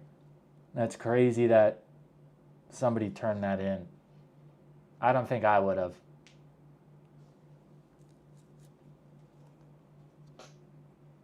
Even if I found like 100,000, I don't think I'm turning that in. No way. In the trash? Pfft, no. I mean, like, if I found somebody's wallet on the street, sure. You know what I mean? Because I know what it's like to have that happen to you, and it fucking sucks. And I think, like, I'm not, like, super spiritual by any means, but I do believe in karma. I think if you find somebody's wallet on the street and you keep it, eventually some shit like that is going to happen to you. But if I find it in the trash, I look at that as good karma. I did something in the past where I earned this. You know what I mean? I just found fucking 400K. God damn, that would be fucking sweet. We'd be hopping all over for sure. We'd be going on vacation. Making some badass videos. Do whatever the fuck we want. Especially here, dude, 12 million baht. That could get you a long way. As long as you're like not ridiculous with it and just start spending shitloads of money. Like, dude, realistically, 12 million baht, like, if I was like on a decent budget, doing like pretty much whatever I wanted to do, I could spend probably about $1,000 a month. That's like being able to go around, do shit, eat what you want. So that's 35,000 a month, 350,000 for 10 months. That's like, we'll call it, that'd be like 400,000 a year. So 3 years would be 1.2 million. and you've got 12 million total. Jesus. That's like the next 30 years of your life. You could do whatever.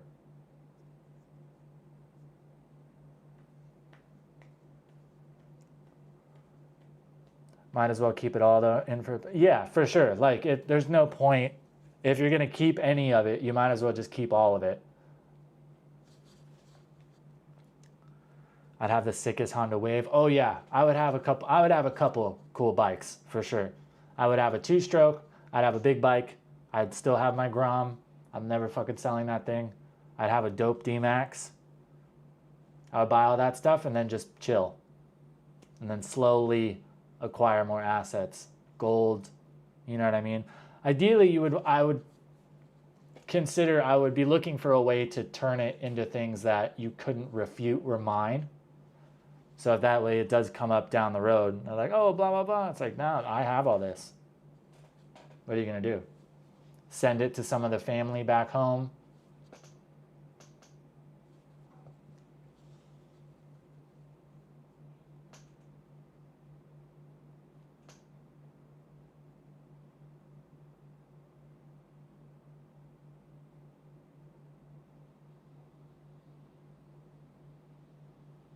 Jesus.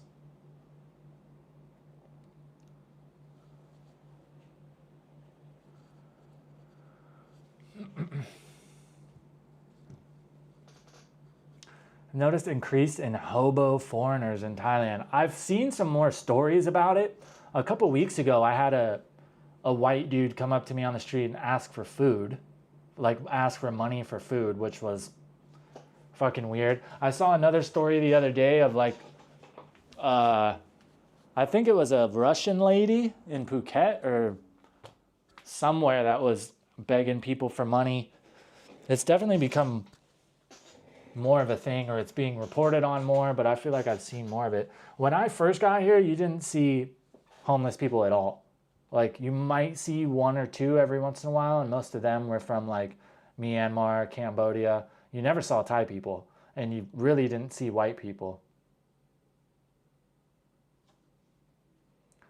What about the German guy in Pattaya who got chopped up in the freezer? That's a pretty old story, right?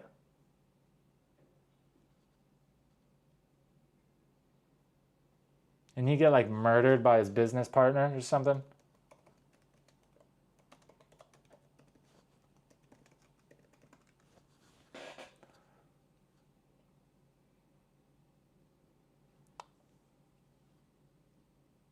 Yeah, this is an old one, right? 25, 66, so that was 2 years ago. Yeah, I remember reading about this. They caught the guy who did it. Yeah, they gave him the death sentence. Yeah, wasn't the dude who did it? He was like he was an Australian guy, I think, right? Like a biker or something.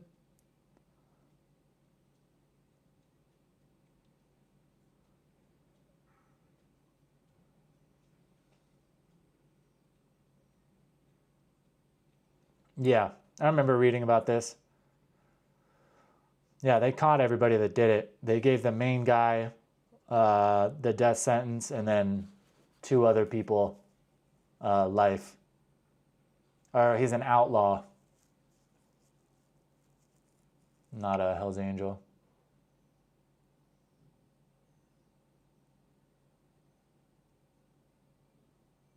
The 2 other people confessed, so that they commuted from the death sentence to life since they confessed.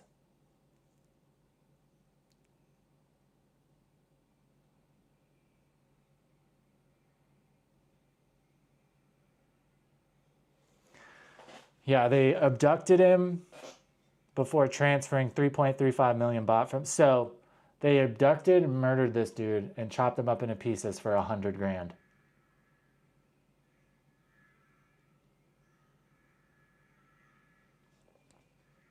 For 100 grand between the 3 of them, too. So, is life or the death sentence really worth 30 grand? No. I feel like there's a lot of people that do this shit because they think people have money and then they go do it and they kill them only to realize these people don't have a lot of money, and then you're fucked. I remember reading about it too. Like they were pretty blatant about, like they weren't, you could tell it like wasn't planned very well. And like it was pretty easy for the police to catch them.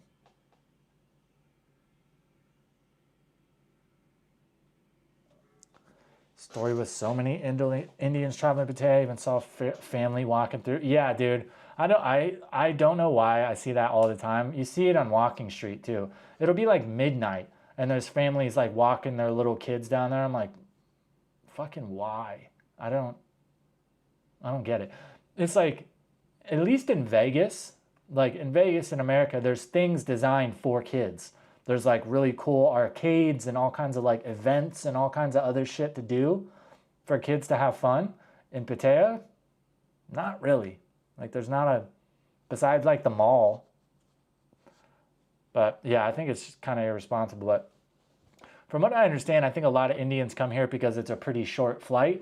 So the flights are pretty cheap. And for a long time, the visa regulations have been pretty chill for them. But I think immigration is starting to harp on them a little bit more.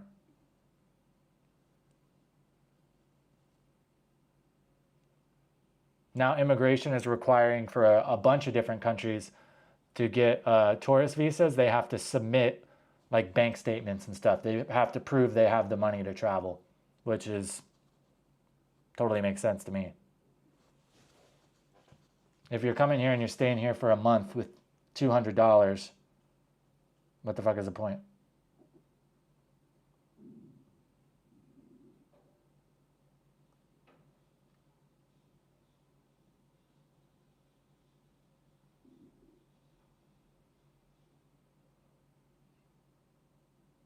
Oh my God. See, this is why I love to read Thai news. Because some of it, it's just like, guys, come on. 3 suspects were arrested for stealing millions of baht worth of goods from a Bangkok warehouse after they ordered food to the crime scene, leaving behind a receipt with a phone number. Police tracked the delivery to a residence at Lat Krabang. Stolen vehicles, engine parts, and illegal items were found. How are you going to order Grab to the place where you just committed the crime? Grab is connected to your phone.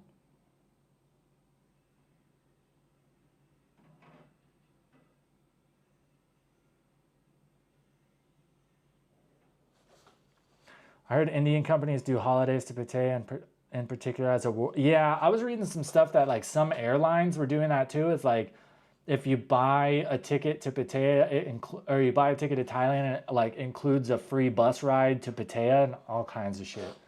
Seems like they're doing a lot to like incentivize them to come here, which doesn't really make sense to me because Thailand has really been trying to focus on like high quality foreigners who are going to come here and spend money. And for the vast majority of India, Sri Lanka, all those places, like there are super rich people there, but the majority is not. Like the wealth disparity in India and Sri Lanka is insane.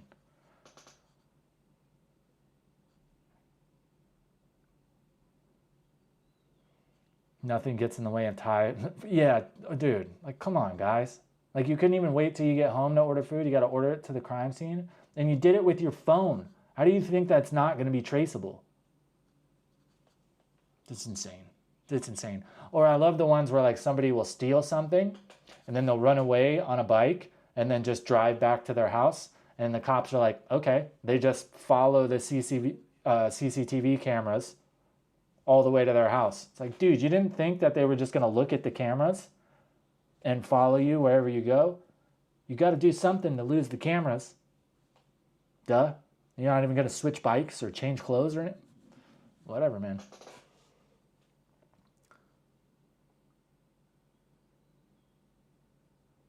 When I was younger, the Secret Service showed up at our place because my buddy ordered Domino's and paid with duplicate counterfeit bills.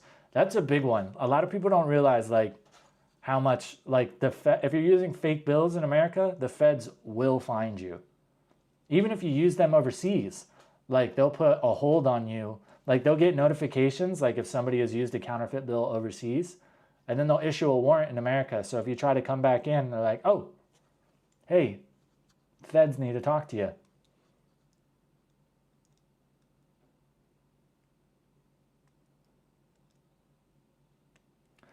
Some dude tried to use phony. Yeah, bro. He tried to use the movie ones where it just says, instead of the United States of America, it says for motion picture use only. How fucking dumb do you think people are? And especially at like those money exchanges, like they're like looking at every corner, creasing them, using the markers. Like, dude, did you ever try to exchange money to see how they felt it out? Idiots, man. That's what, like, those are the stories I like to report on, where it's just like, how dumb can you be? Come on.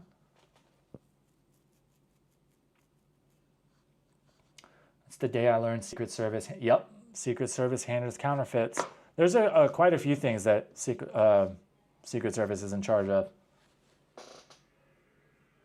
Yeah, like protection of like government assets, like goes across the board for them. It's not just protecting the president, you know, there's a lot of other stuff that they're in charge of as well. Have to admit, a lot of dumb expats go to Southeast Asia. Yeah, and especially like when it comes to the criminal stuff, I feel like those people just think like, oh, like it's some crazy like backwoods third world country, like you can just do whatever you want and you'll get away with it. And it's like, no, dude, police here are plenty modern. They have pretty much all the same technology that we do back home. Like, they will find you.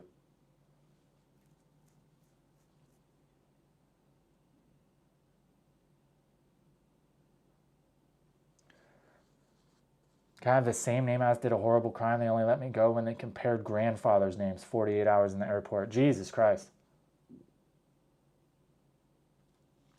Police informant is even worse, who wants to get locked up in a Thai prison. Yeah, exactly. And I don't think people think about that.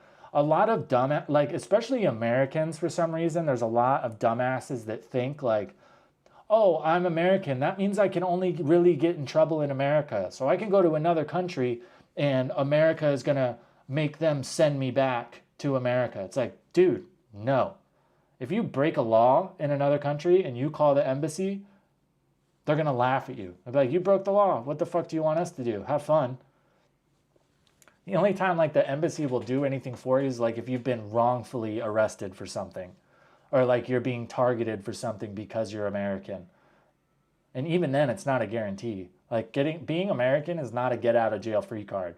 And I feel like a lot of dumbasses think that it is. Like those fucking, the streamer dude in the Philippines, the one in South Korea, like they're both fucked because they for some reason thought like, oh, I'm American, like they won't do shit to me. Thailand will fuck you up if you break the law and you're a foreigner. They'll make an example out of you.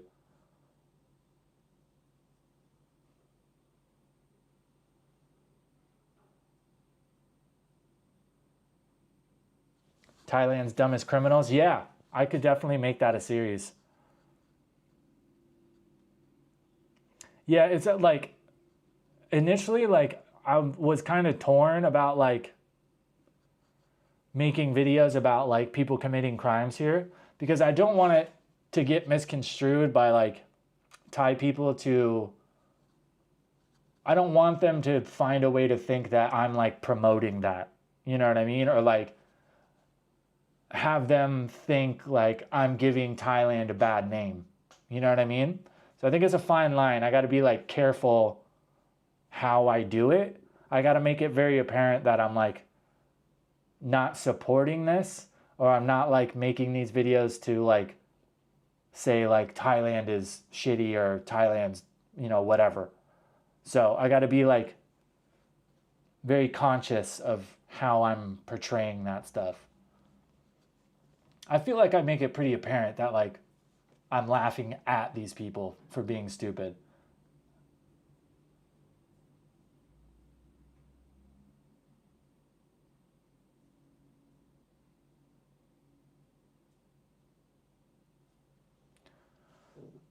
Thai people are very not. Yeah, exactly. I just want to make sure that like I'm structuring it in a way where Thai people aren't upset thinking that I'm like deliberately like putting Thailand in a bad light. I have to make it apparent that I'm like, no, I'm putting these stupid fucking people in a bad light. It has nothing to do with Thailand. If I was in whatever country, I would do the same thing, you know? Can do it as educational for people to not do right. Like, maybe I can like put a disclaimer or something in there that's like, yo, we're making these videos to highlight what happens to you if you come to Thailand and you're an idiot.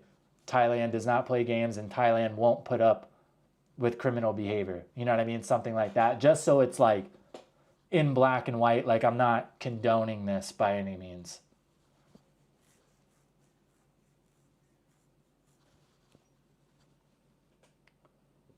Bali's no joke either. I think there's still, yeah, Bali, yeah, especially when it comes to drugs. No, not a game.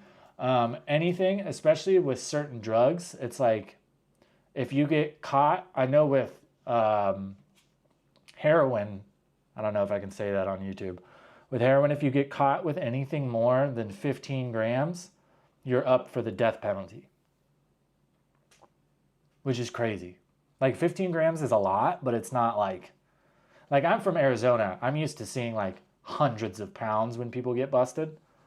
And like 15 grams, that's not even that's a half an ounce. It's like that much. It's pretty crazy. There was a guy who got busted not too long ago, and he's fucked. Thailand doesn't play when it comes to drugs either. I'm not sure if people here get the death penalty for it, but you'll get life, no problem. Especially for like manufacturing or trying to smuggle it into the country. I know it happens a lot more in the north, people trying to bring it in from Laos. Like I see at least one of those stories every week where the police are busting huge amounts.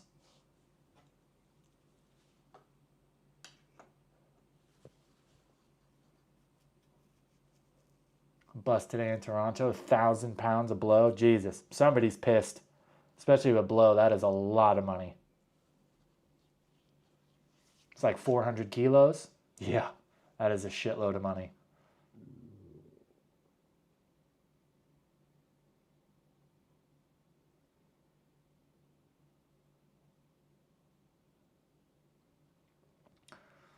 American basketball that got caught with 869 grams.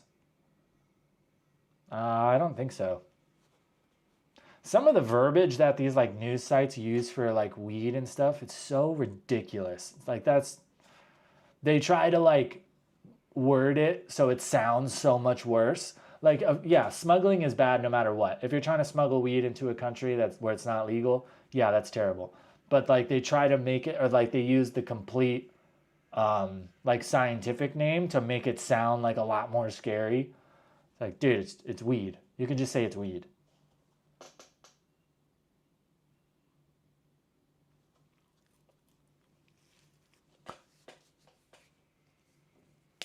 Really small. Yeah, in comparison to like how much, yeah, they caught that, but the amount that got through, I'm sure, is way more than that. But I mean, even now, like a lot of the cartels have kind of gotten out of coke. Now it's all meth. Like most of them just deal with meth. It's cheaper to make, easier to hide. It's just, and you can just make a lot more of it really fast. You don't have to grow entire fields of a plant. You don't have to deal with the farmers. The operation can be in a much smaller space.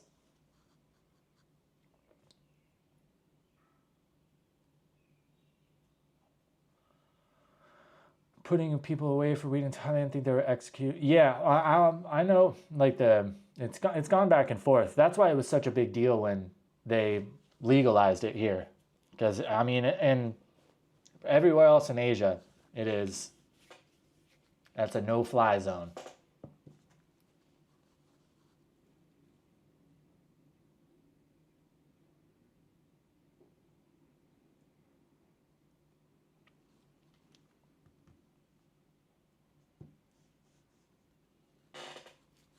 Got the cartel to pivot, right? Damn, it's 12:30 already. All right, boys. We got like 5 minutes left, probably. I got some other stuff I got to do today. It's 12:30 here already. Got to get on that before I find a way to talk myself out of it. But yeah, good live today. And everybody who hit the super chats, I really appreciate it. We are 65 out of 200, what is that? 35%. I appreciate it. Thank you guys. If you want to help push it a little bit before we get off, by all means. Or you can do the buy me a coffee too. We get a better percentage on there. Yeah, new video probably tomorrow. Yeah, tomorrow night.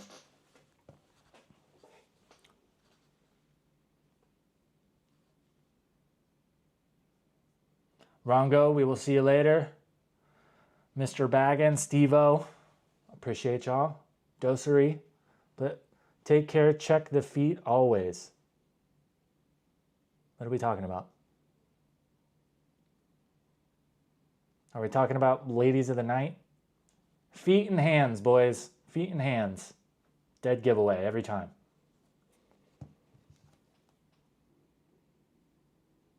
In person, it's always easy to tell. Just got to be careful on the dating apps.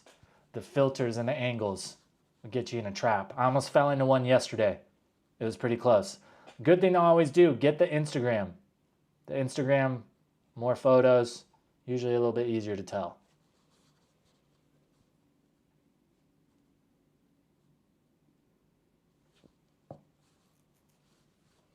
All right, boys. We will see you later. Everybody has a good day. Don't do anything I would do, all right?